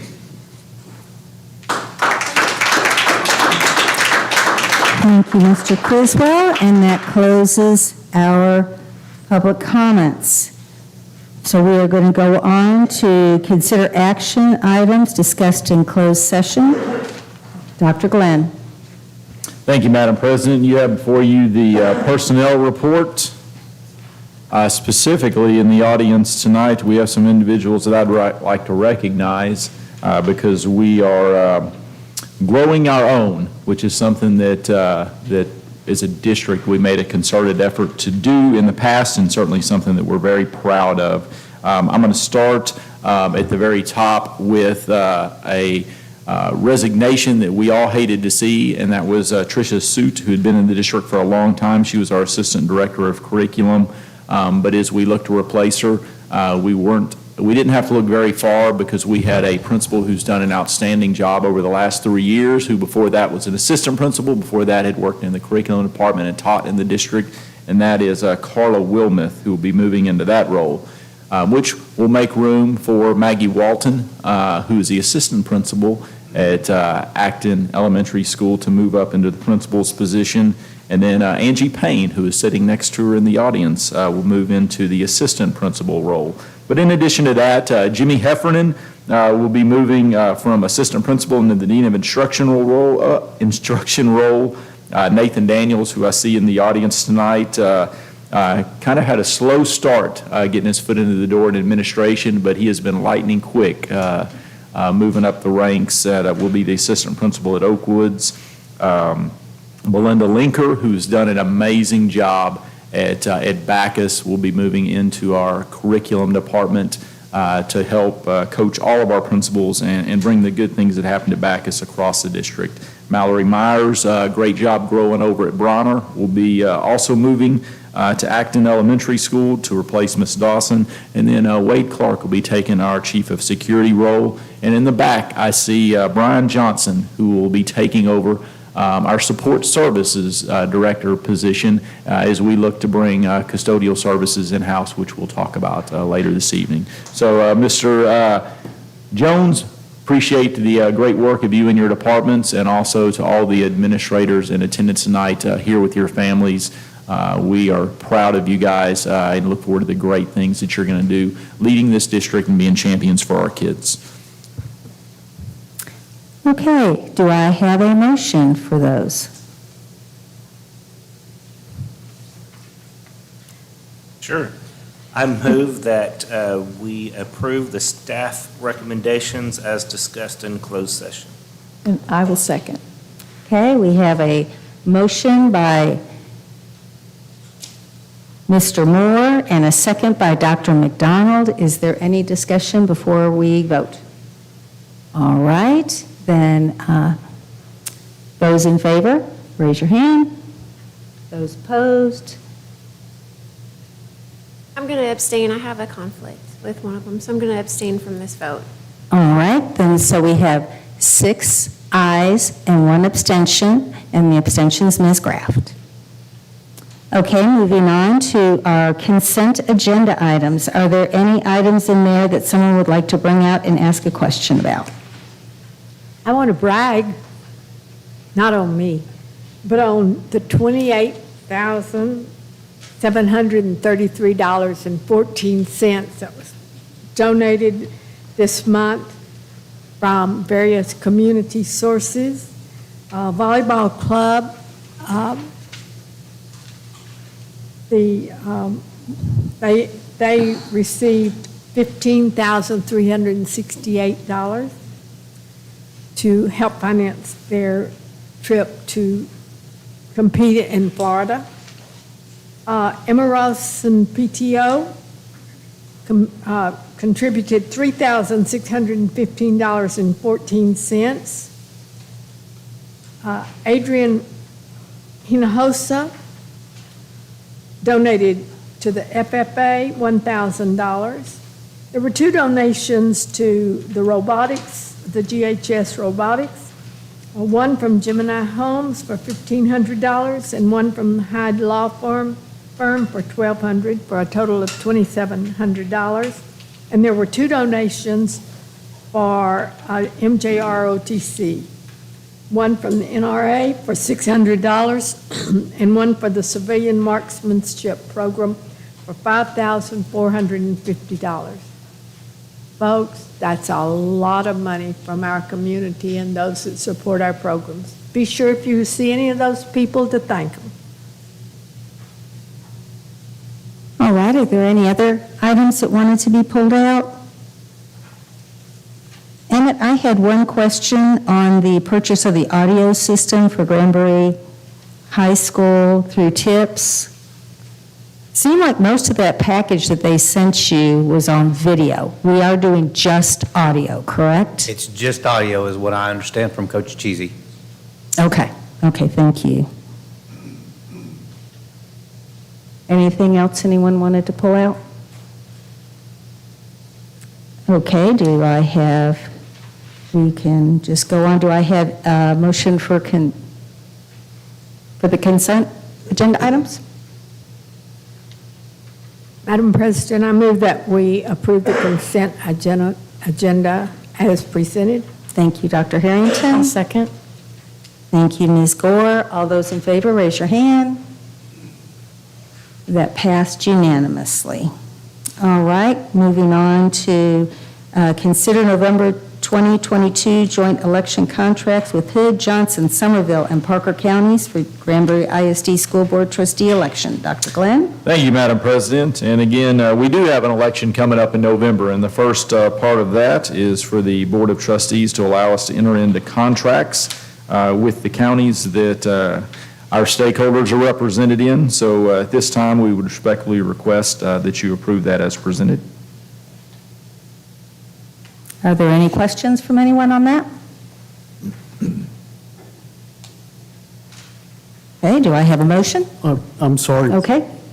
Dr. Glenn, we had a discussion a few months ago with the new elections administrator that there was a way that she could save us some money on conducting these elections by handling ballots for those few people that are in neighboring counties but are in our district.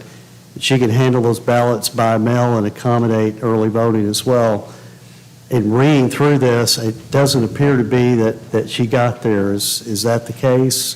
Well, I'll say this. We are still having conversations to see if Hood County, specifically Somerville County, is where we receive very few votes. Like, I'll say less than 50 for sure, maybe less than 20. And I believe in the last election, we received a bill for about $12,000.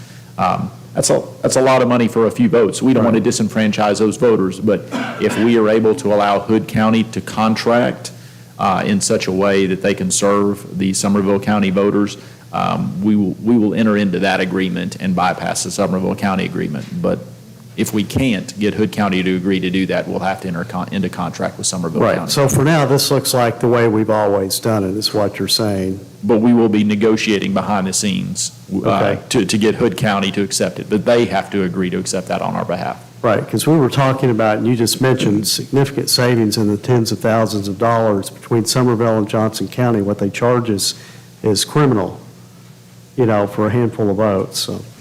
Absolutely. We'd love to actually consolidate all of the counties if we could do that. All right, thank you. Any other questions? Do I have a motion on this item?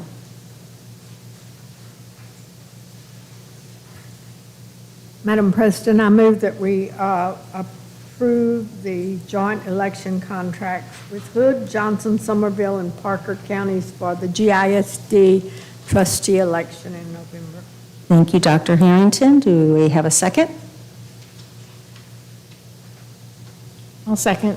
Thank you, Ms. Gore. All those in favor, please raise your hand. And that is unanimous. All right, moving on. Consider MOU with Stonewater Church regarding partnership and volunteer program. Mr. Dawson. Thank you, Madam President. I'm excited to present to you an MOU that Stonewater has brought to us, as they have hired a partner coordinator to help develop teams of volunteers. I do want to note that we have many partnerships with many churches across Hood County. So this is not exclusive. They are just going very detailed, and the partner church that they're working with has suggested an MOU. So Ms. Oliver is going to play a quick video so you can just hear a little bit more about it, and then I'll finish my recommendation. Hey guys, my name is Casey Oliver, and I'm a pastor at Stonewater Church, and we want to let you know how much we love and care. Let's try that again with the volume up. Administrators and teachers and leaders.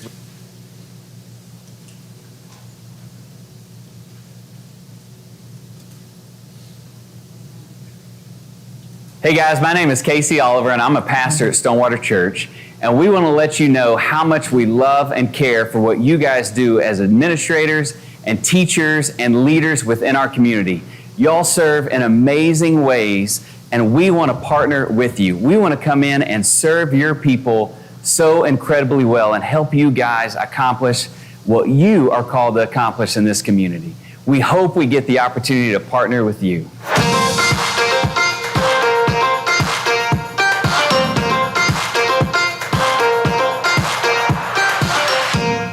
Our teachers here at Acton Elementary are amazing, and we work super hard as administrators to help make sure that they feel supported and loved, but it always means so much to them when people from the community reach out to offer support, to offer encouragement, and just to offer love for all of the hard work that they do.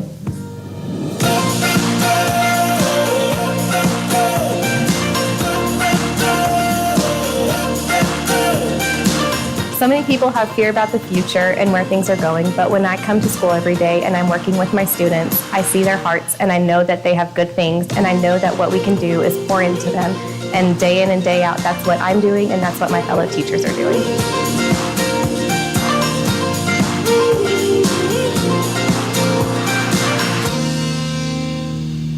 So this place looks great. How do you guys pull this off? So we have a dream team of teachers who spend their evenings, as you know, you have a spouse that's an educator, spend their evenings doing it, spend their weekends doing it, and they spend their own money doing it, unfortunately. But it's worth it for the kids, so they want to make sure that the environment is perfect for them. So you guys are just doing this on your own. And you have these things that are taking place We beg, all the time. you know, we're like, can you volunteer this? Can you give us that? Can you share your time with us? But yeah, anywhere that we can get it. We're so thankful for what you guys do in our community. We're so proud of how you love and care for the families of your local community so incredibly well. And we are looking forward for the opportunity to partner with you in accomplishing that mission. One thing I love about Granbury is the amount of volunteer hours that our community provides on multiple levels across Hood County. And this is just a targeted effort that they are taking on to help support our teachers in our schools. And so this is just an MOU that we can partner with them and just provide transparency throughout the process. So I'll be happy to answer your questions and just present the recommendation as presented. And I'll just speak to Mr. Dawson in the MOU agreement. We have a lot of community partners. I see Renee out there who is actually working on a kind of a guardian program for the school district. He got involved last year, and certainly we are always excited with individuals who want to engage and pour into the district. And it's done in a variety of ways, but we're grateful to Stonewater Church for reaching out and saying, hey, we just want to serve, you tell us how to serve. And so it's not about prophetizing or coming into our schools. It's just about, hey, this is part of our community, and how can we become part of our community? And so thankful for Jeremy White and the leadership at Stonewater and all the local churches and patrons who want to give back to the district and really dig into our schools, because we talk about our schools being a mission field. Our schools are a mission field. Our teachers see it as a mission field. And are we perfect? I promise you, we are not perfect, but we show up today trying to be better than we were yesterday, and we'll show up next month trying to be better than we were last month. And it takes a concerted effort by the community and people really willing to come together and unify and work together. It's easy to pick on the differences and say what we don't like about things, and trust me, there are a lot of things that we do that I don't like as a dad, and I'm sitting in a position where I get to really make and influence a lot of decisions. But every day we're doing better, and we have great leaders in this room. We have a great group of teachers, and we have an incredibly supportive community. And I think I'll piggyback on what Jimmy was about to say, or he said, is we're excited to bring this MOU to you. And for anyone watching online or sitting in the audience that wants to partner with GISD, that is what we are about, is bringing our community and our school together to grow kids. And so thank you again to Casey Oliver, Jeremy White, and the leadership at Stonewater Church. Just a comment. I know for the last 17 years, and probably longer than that, we have had a number of churches in this community who have provided volunteer tutors across the district. We have them in all of our schools. And even though we haven't had an official MOU with any of them, our schools have depended on those churches to provide those volunteers and have placed them. And those volunteers all go through all of the background checks. They are vented so that they are appropriate to be with our students. But this is the first official MOU, I think, that I've seen come across the desk.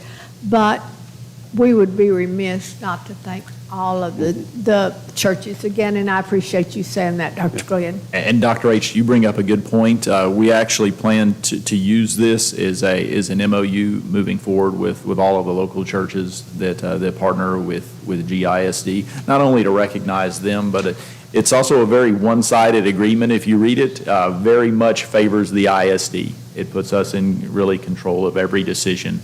And the church just at the step saying where you need help, we will be there for kids. And anyway, we're grateful that they reached out to us for this. Madam President, I would recommend that we approve the MOU with Stonewater Church as presented. And I will second. Thank you, Mr. Jackson. Thank you, Dr. McDonald. We'll go ahead. Any discussion? Okay, those in favor, raise your hand.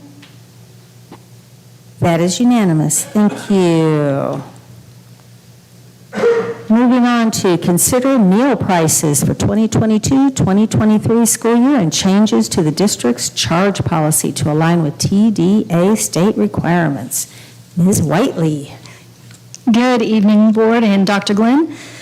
So last year, kiddos, they got to eat free breakfast and free lunch, so we didn't have to look at our meal prices. So this year, because Congress has not continued that funding, we have to go back to pre-COVID where households have to complete the free and reduced price meal application. So with our meal prices, we did not have to increase those this year for students because we had a positive balance as of December 31st, 2021. However, with the adult price, we did increase the lunch from $3.90 to $4.25, and that was the only change that we made for next year. And that's primarily because the food prices have increased, and we do not receive any type of reimbursement for our adult meals. Okay. Then with our charge policy, we are required to have a charge policy. This is basically a policy whenever a student has they have come to a zero balance in their meal account, then this charge policy allows the student to be able to continue to get meals. The current charge policy is 2 breakfast and 2 lunch, and I am wanting to recommend that it be up to $20. That is for a combined lunch and breakfast.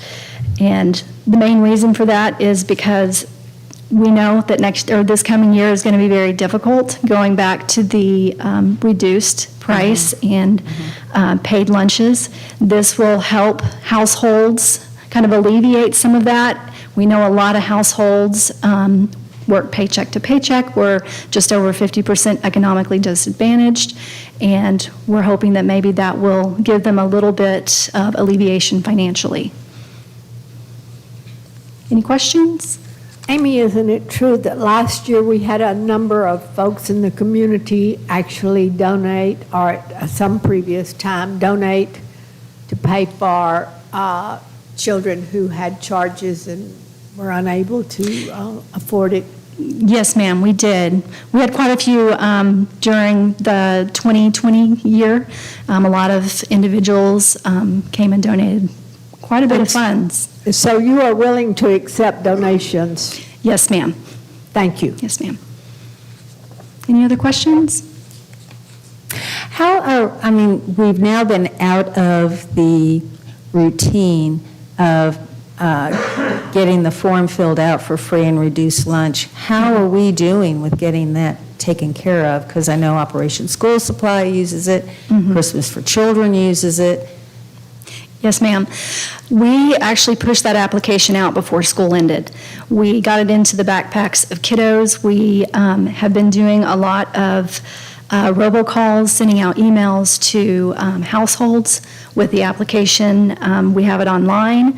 We're going to be working with Ms. Oliver about doing a video, a Q&A of what they need and questions that we can answer for them.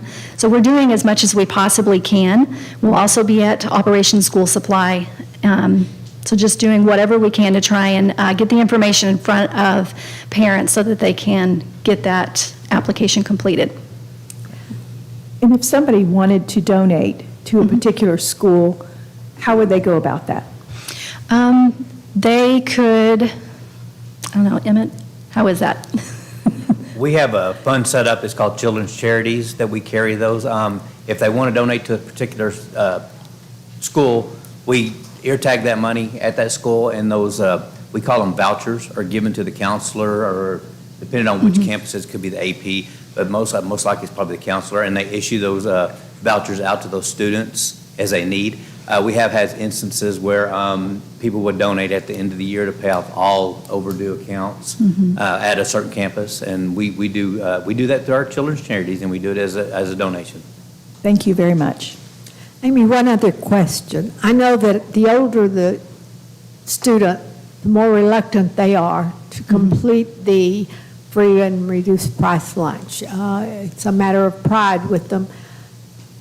In farmer districts with which I've been associated, we would track families and fill out the form, adding to them the older students. Is that something you do here? We can, on behalf of the household, we can complete the form. It's not necessarily recommended, but if that comes to a point that we need to do that, it is acceptable. Thank you. Okay. Any more questions? Nope. All right, thank you. I'll ask for a motion.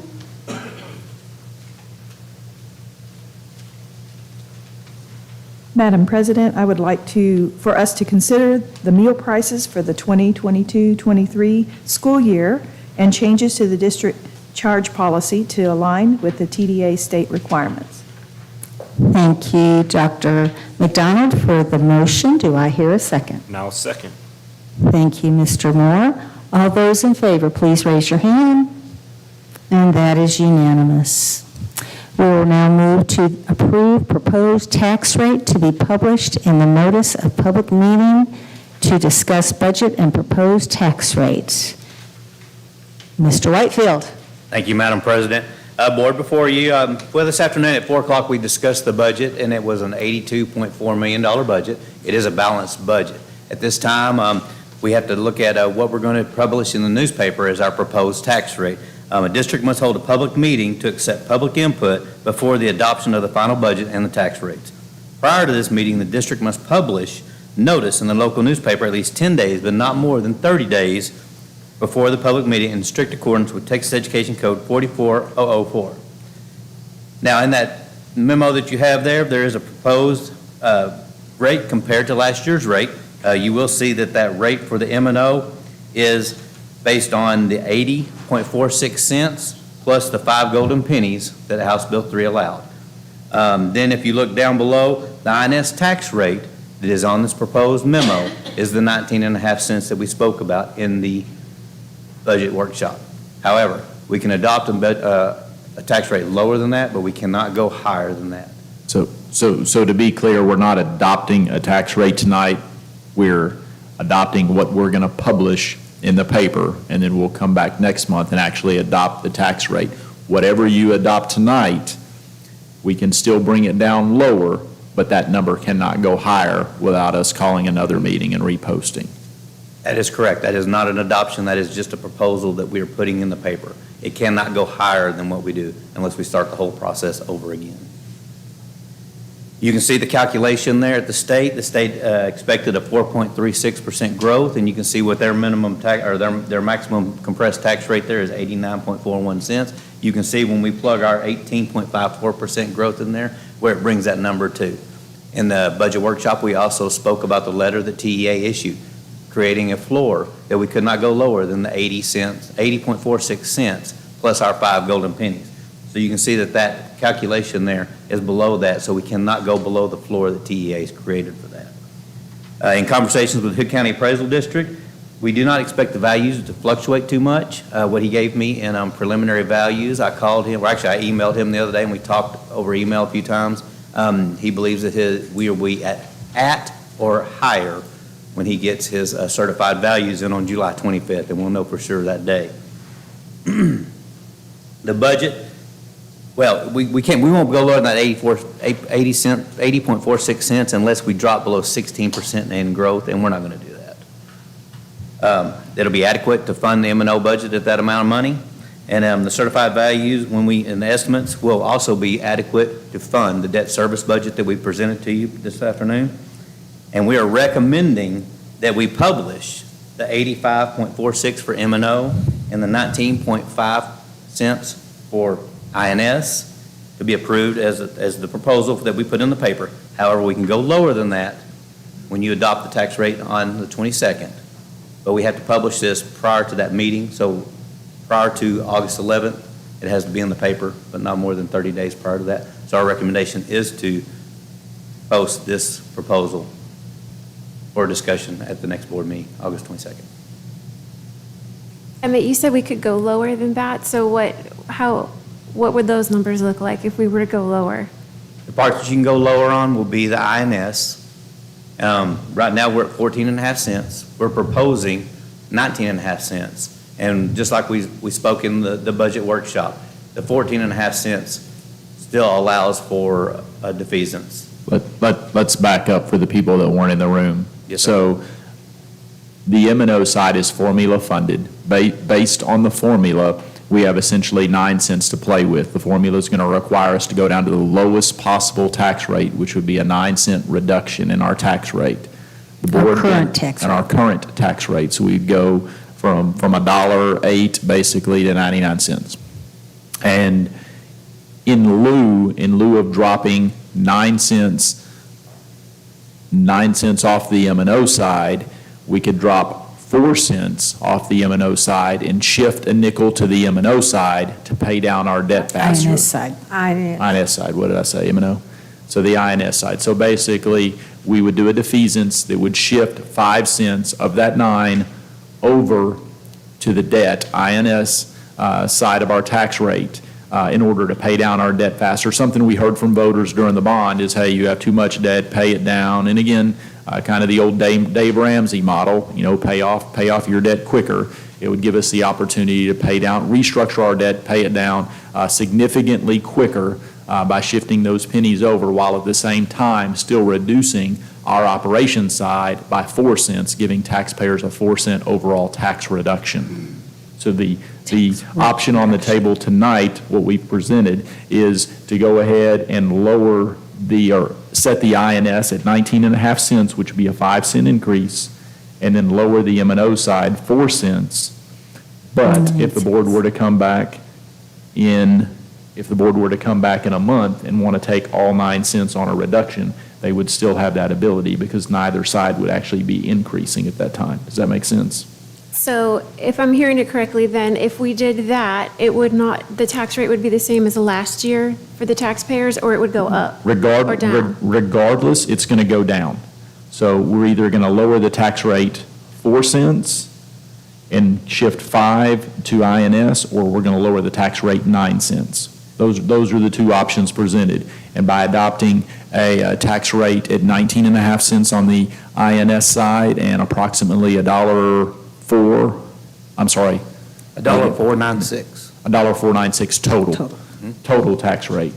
So the decision you'll make tonight will allow you the flexibility to decide what to do with that extra nickel, to put it on the INS side or to shift it back to the M&O side. So you're guaranteeing taxpayers a 4-cent reduction overall tonight, with the possibility of it being a 9-cent, or you can say, you know what, we're going to leave 5 cents on the INS side because we want to pay down our debt quicker, and you'll have a month to make that decision. And will the taxpayers have an opportunity to let us know what they want too we in will that month? Yeah, we'll do a public hearing in August, and we'll present the budget and the tax rate at that time. Emmett, did you want to clarify something? Just on the 19.5 cents, remember when we were in the budget workshop, the 19.5 cents will allow for a defeasance, and that defeasance will save taxpayers approximately $830,000 in interest. Yeah, and potentially allow us to pay off our debt about 10 years earlier. Yes, sir.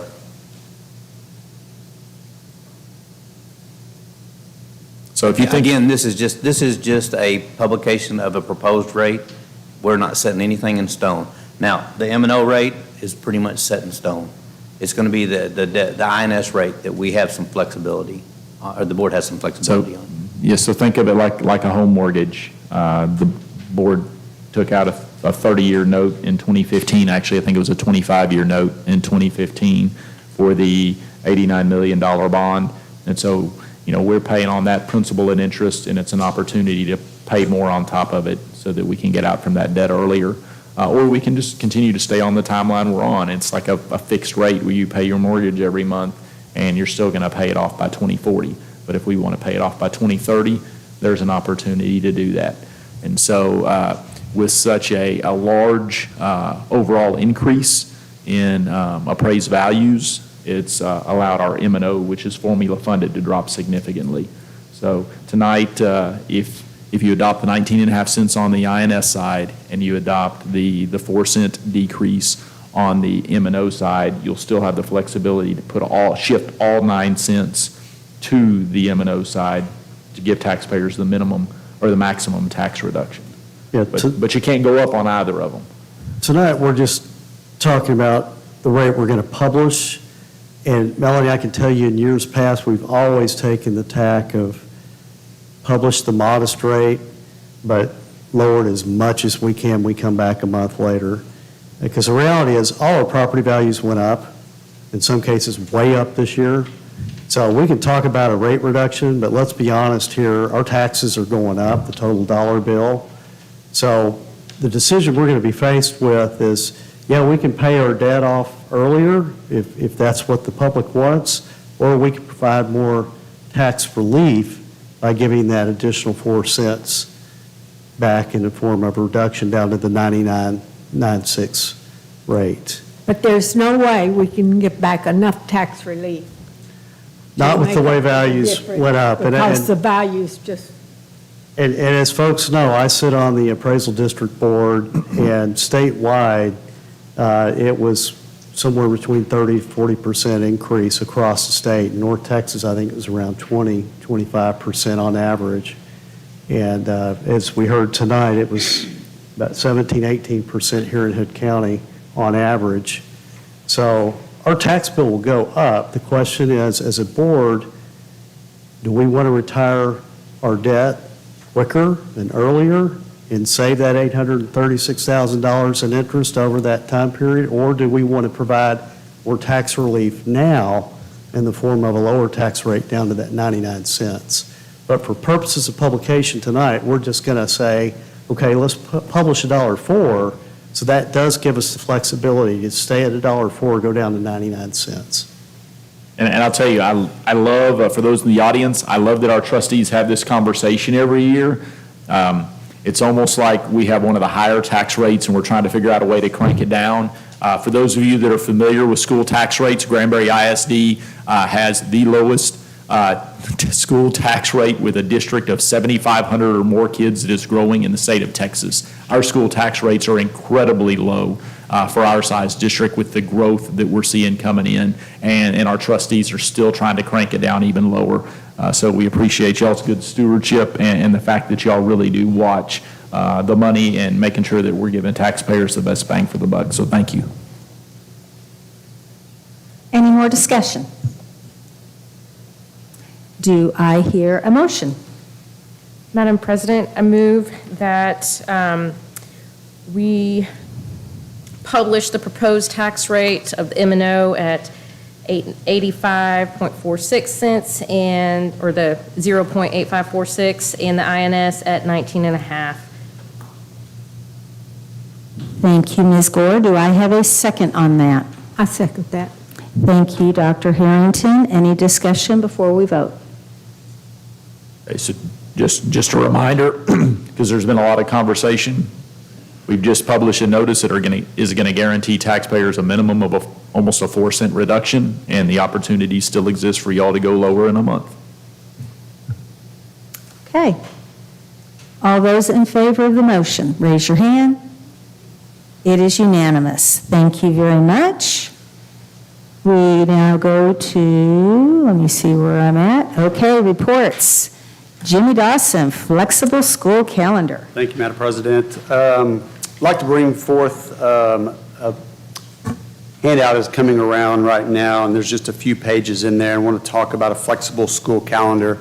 When we approved our school calendar for 2022 and 23 back in December, we really didn't know. We had a little bit of idea from the fall how difficult it was, but the spring was just as difficult.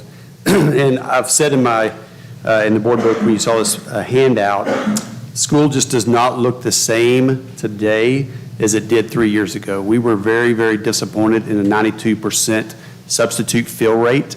And last year, our average substitute fill rate was 69%. That was on average. That's not to mention when everybody was out, coaches, directors or coordinators, program sponsors.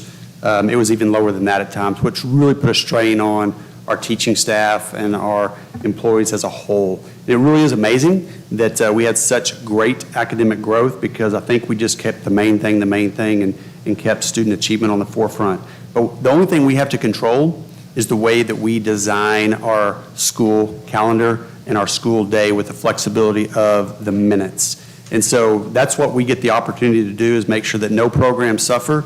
Students stay engaged in extracurricular activities. We continue with academic achievement, and we just maximize our instructional time while all the while keeping teachers' sanity in place and being able to plan and collaborate together and truly hone in their craft and get better at what they do and the way they deliver instruction. I think that's the main thing, and I'm very passionate about that, because when our teachers are working together, they're collaborating, they're networking together, and they're creating and designing those lessons that are engaging for students, we truly are going to see more academic achievement. So there's a lot of advantages to what I'm bringing to you today, and today could be just a report of something that we could bring forth as a decision in August for this school year to be a little bit more flexible, or it may just be the beginning of our November and our December gathering stages of information from staff and parents for what we want our calendar to look like in the future. But I think we have to hone in on teacher retention. We have to look at that, because this is the first time in my 19 years in this district as an administrator that we actually have job openings, teacher job openings, that we have 0 applicants for. And that has put a very big challenge upon our principals and trying to go through the hiring process. There's a lot of pros and cons to some of the things we're looking at, but on the second page, I wanted you just to see, and you can take this home and really dive deeper into it, because tonight's just going to be a quick overview. You can see the current calendar details that we have. TEA only requires 75,600 minutes. Currently, we go to school 455 minutes per day. And we go 80 days in the fall and 89 days in the spring. That's 169 days total. If we add 5 minutes to the school day, that brings it up to 460 minutes. And that adds 2.5 additional days that we have for flexibility. And then you can see if we add 10 minutes and add 15 minutes. We do have a neighboring district that went to 4-day school days, Mineral Wells. Their school days are 480 minutes, and they take every Friday off. So they're 30 minutes longer than we are. Now, we have a big challenge here in Granbury ISD, and I'm not saying that we go 4-day work weeks right now. That's not where I'm going with this. I'm saying we just have the flexibility to provide flexibility within, especially those Fridays when a lot of teams are out or a lot of the sporting activities are going on in the spring, or UL academics, and not other staff having to cover for all the sponsors that are out. And so we have the flexibility to be able to do some of these things. One district today, I just read on the administrator email that I get daily, one district went to every Friday, they're dismissing an hour early, number one, for teacher collaboration, number two, to allow those students, especially if they're traveling for a long distance away, to get off a little bit earlier without having to cover classrooms all the way through. So there's a few considerations that we can look for if we do want to shift some of our days off on that third page to a Friday. Just for example, that October 10th date is a holiday, but that particular Friday on October 14th, it's an out-of-town game in Belton. So we have stowaways, band, football team, coaches, all going on a long road trip that afternoon. 2 weeks later, another out-of-town football game in Red Oak. We're moved down to the springtime. We have a bad weather day on a Monday. We may be better off. It may better serve us to move that to a Friday, add a couple more days in on a Friday for staff days that can include targeting students who are in need of intervention right before STAR testing. So there's some things that we can provide. Again, it's things that we can control to keep our students engaged. In the future, we're definitely going to be engaging our parents, be engaging our staff in these conversations for what do you think, what's your heaviest need, what's your big lift that we need to help move forward. So we certainly want to get their input as we go into our building the calendar for the following year. So in summary, I'm just presenting this to you guys so you can start thinking through what you may want to consider and what some of these staff days may look like if we shift some of those to a Friday. I'm happy to answer any questions if you have anything just right now, just as a quick report. Again, this is not a recommendation, it's just a report. Mr. Dawson, are there any studies or information about savings that the district has because of buildings not being used on those days? Do you have any of that data? Well, I can tell you right now, transportation is a big one, and Emmett, if I'm correct, we use 1,000 gallons of fuel per day when we run all of our buses, just on a normal school day. So I know some of those Fridays would certainly be helping retain some fuel cost, in addition to building in teacher time for collaboration. So, Thank you.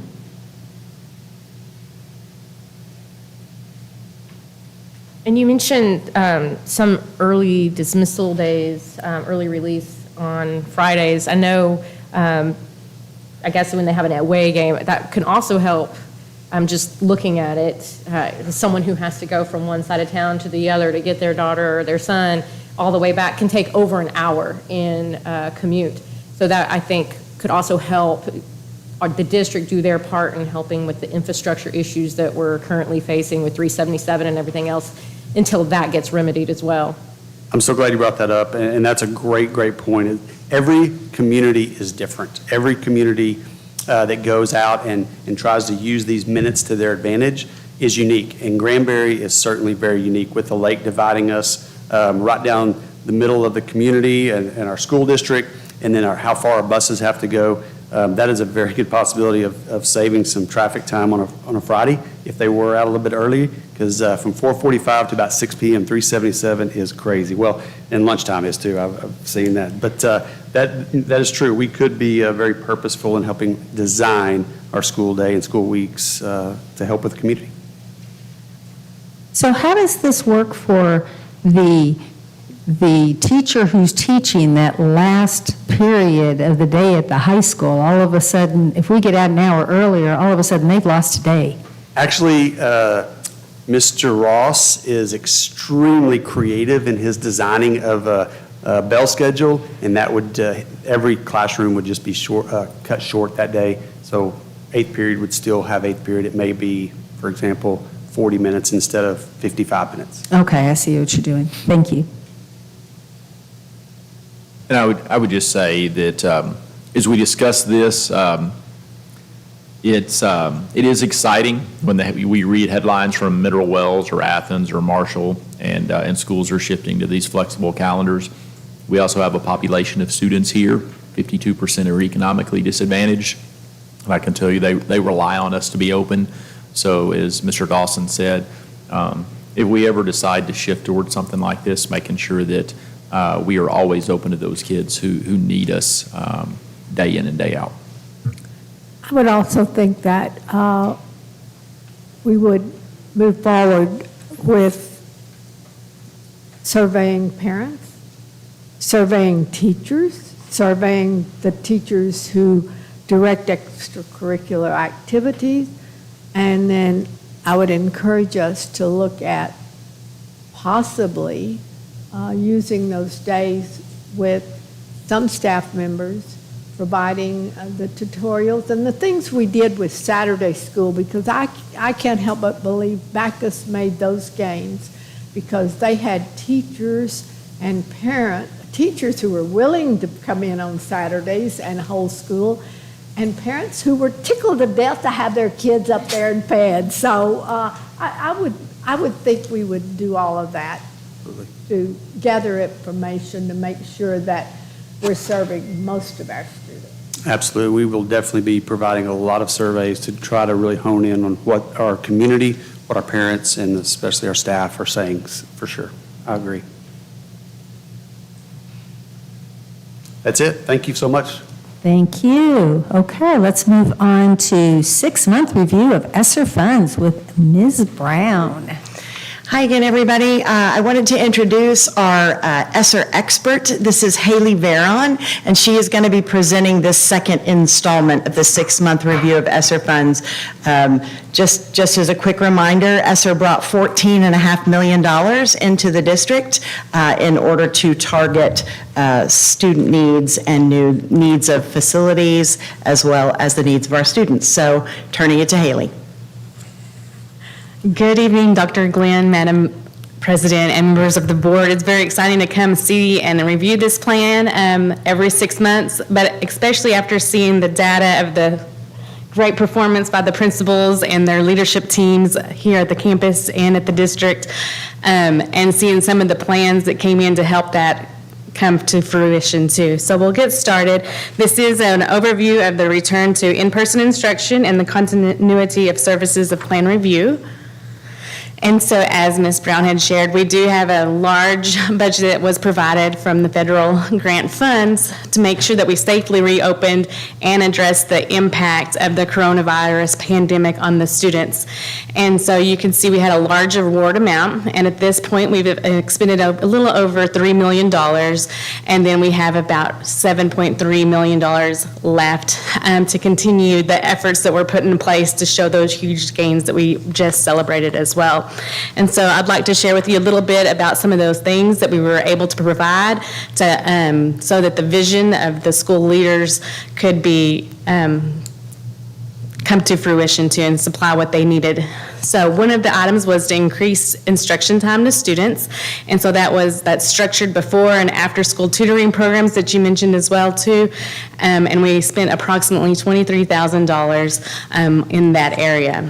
The next area is for the innovation in the curriculum and instruction, getting the curricular resources needed in the hands of our teachers and our students to make those gains, and providing the teachers the professional development that they needed as well. And that was over $542,000 too. Additional services, we were able to have class size reductions, the interventionists on campus, special education services, extra duty, compensation, and academic enrichment and student readiness programs. And again, I think the plans that the campuses put in place with these funds really showed those gains again, and it was a little over $600,000. We also spent funds on the infrastructure and technology to make sure that they had the tools needed when we had to do the shutdown instruction, and then continue some of those things that we learned that were good practices during the pandemic, and continuing those throughout the year. And that was around $634,000 for the technology upgrades. Then, I forgot who mentioned it earlier, but making sure we're keeping those teachers here and keeping those teachers happy, knowing that it is a difficult time right now to have teachers in place. So some of the grant goes to our indirect costs, but also the high needs campus stipends, as well as staff retention stipends, and that was a little over $1.3 million for that area. to make sure that we are continuing the plan. We know that looking at the data that you have seen tonight, the plan in place seems to show a lot of progress, and so continuing those pieces, but we also had opportunities for input for our parent and family engagement meeting in May. I've also worked with Ms. Lisa Oliver in her new role to send out another survey to parents and stakeholders to get their ongoing input too of what they need to so make sure that we're supporting students, as well as administrative team meeting on June 6th. So continuing to critique that plan, make small changes to it, but again, keeping most of the items in that plan in place as we continue this plan. And so we will continue the previous items that we have done throughout the past year. And then we are looking at additional contracted services through Region 11 to help continue to support and grow our administrators and teachers on our campuses. We have been working for a while on the HVAC replacement, repair, and upgrades and renovations. That's in place. The budget piece just hasn't been pulled out yet at this time. And increasing our campus support by growing our communities in schools programs. So continuing what we had in place and adding to it. And are there any questions about the ESSER update? Thank you. Haley, great job on your first report to the trustees. We're so glad to have you in GISD. Thank you. Thank you so much. And next we have Ms. Whiteley coming up to give us the annual child nutrition report. Good evening again. So I think I work for the best department ever. I have a lot of hardworking individuals, and we are very privileged to meet the basic needs every time they come on campus. So the minute that they step on campus, they have a meal with us, and then they have a meal in the middle of their day. So we meet that need, and it helps them to focus, it helps them to learn, and it helps them to grow every day.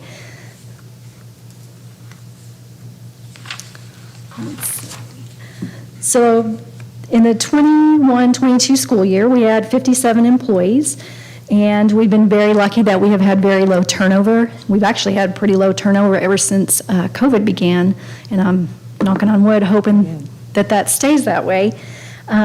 We have served a record number of meals this past year. It has been 1,174,000 meals, which is astonishing. It's amazing. And we also served 7,300 adult meals. And in October, our economically disadvantaged rate was at 52%, and then the February rate was at just a little bit higher, it was at 53%. Let's see. All right, and then our revenues and expenses. Our federal reimbursement, we actually had a reimbursement rate higher this past year than we have had in years before that.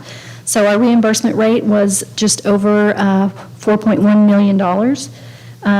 We do get funds for the adult meals, and then we have commodities that do come in, and also our catering revenue and a la carte sales.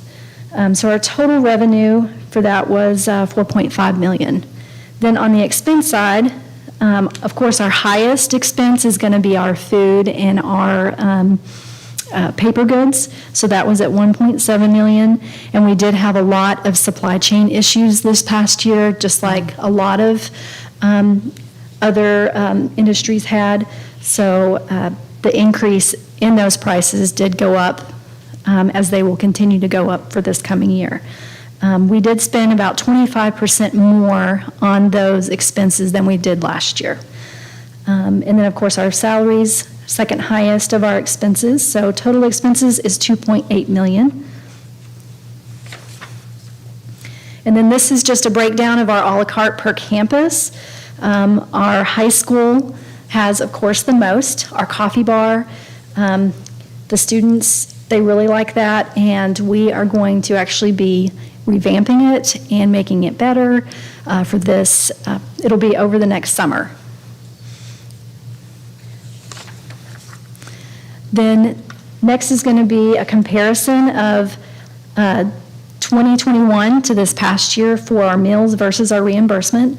So on our breakfast, we actually went up 31% in our meals this past year. Then in lunches, we went up 29%, so a total overall of 30% increase. Then on our reimbursement, our breakfast, we went up $375,000. In lunch, we went up $596,000 with a total of $971,000 increase from 2021.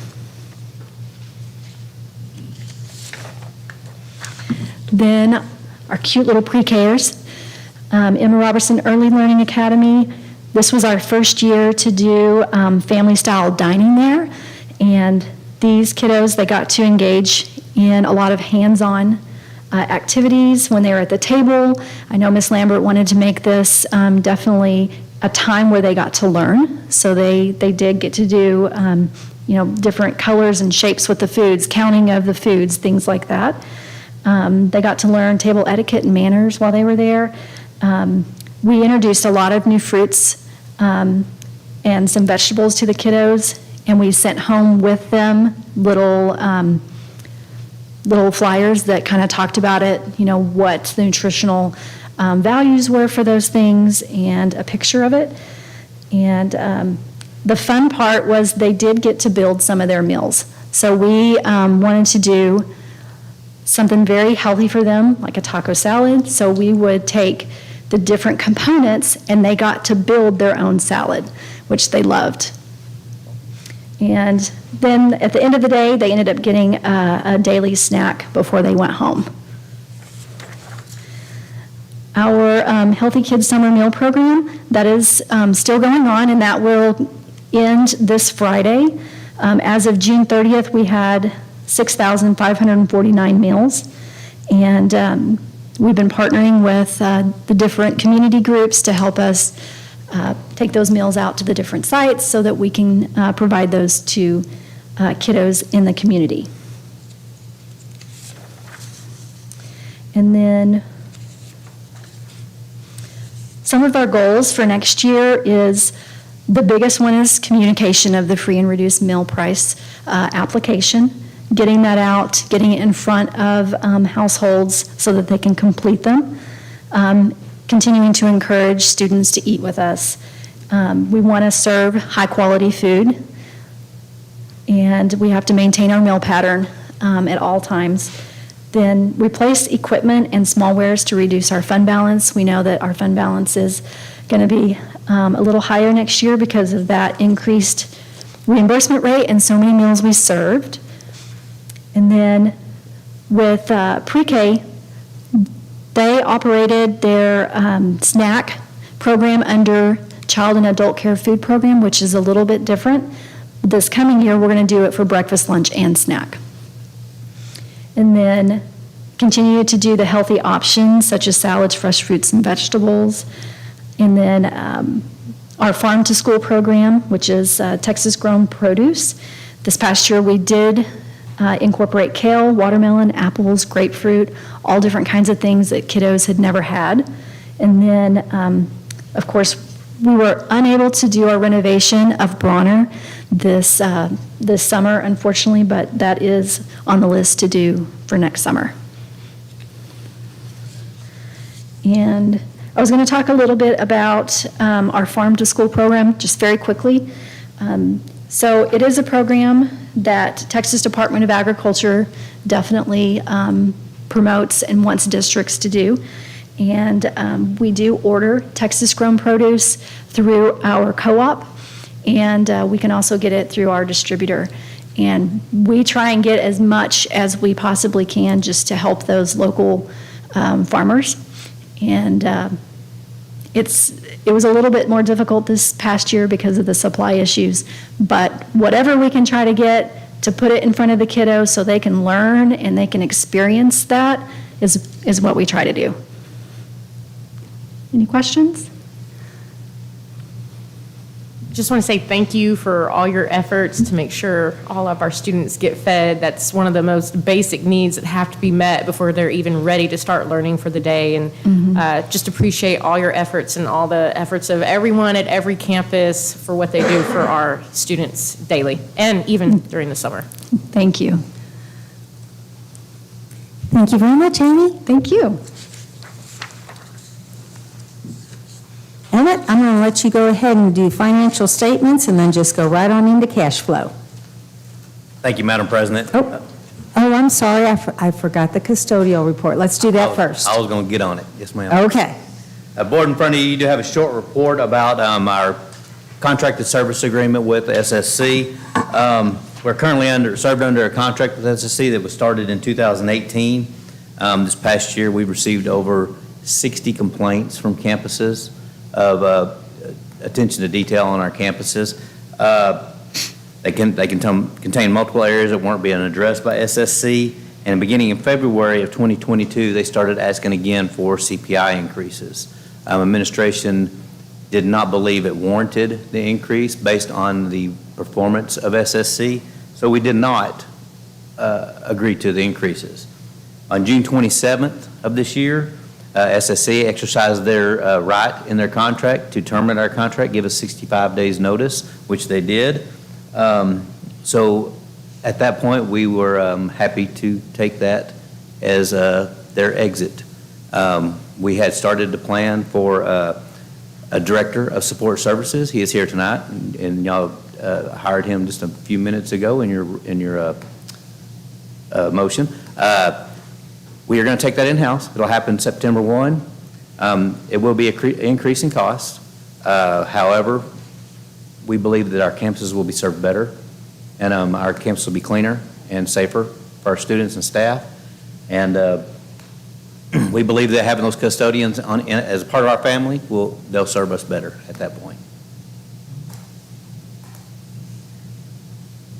Any comments from anybody? Okay. Madam President, if I can, I can't hold my tongue on this one. Dr. Harrington will probably remember, because she and I have been on this board, and we've seen it go from contractor to in-house to contractor, now back to in-house.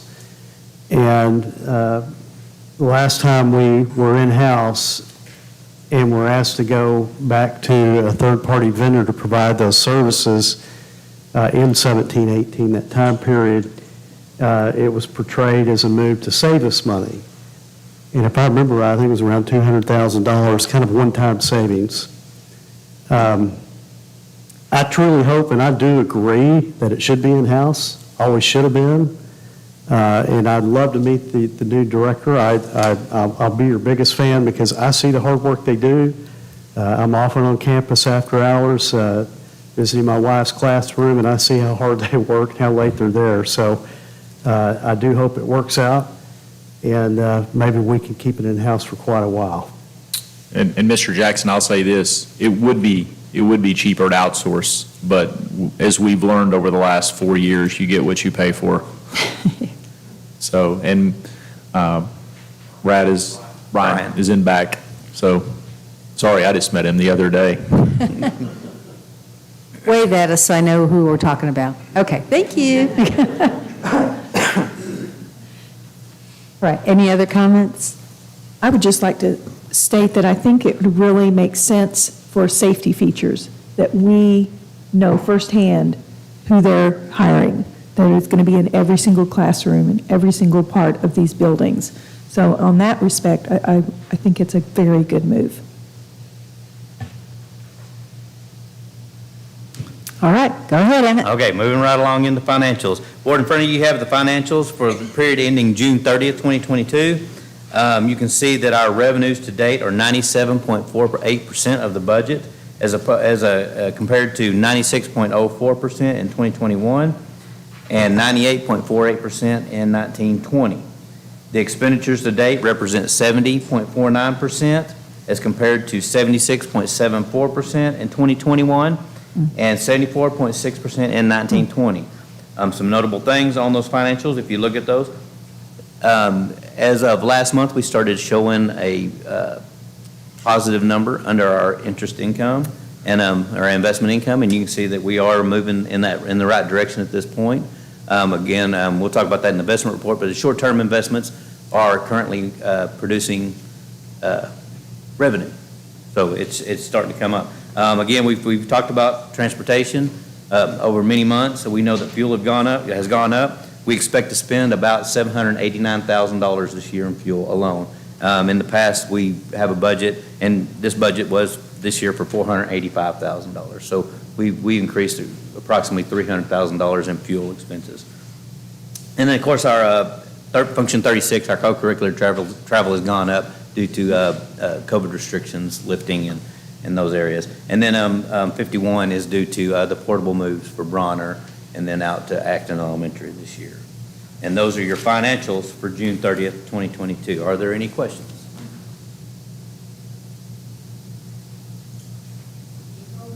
Okay. Moving right along to your investment report.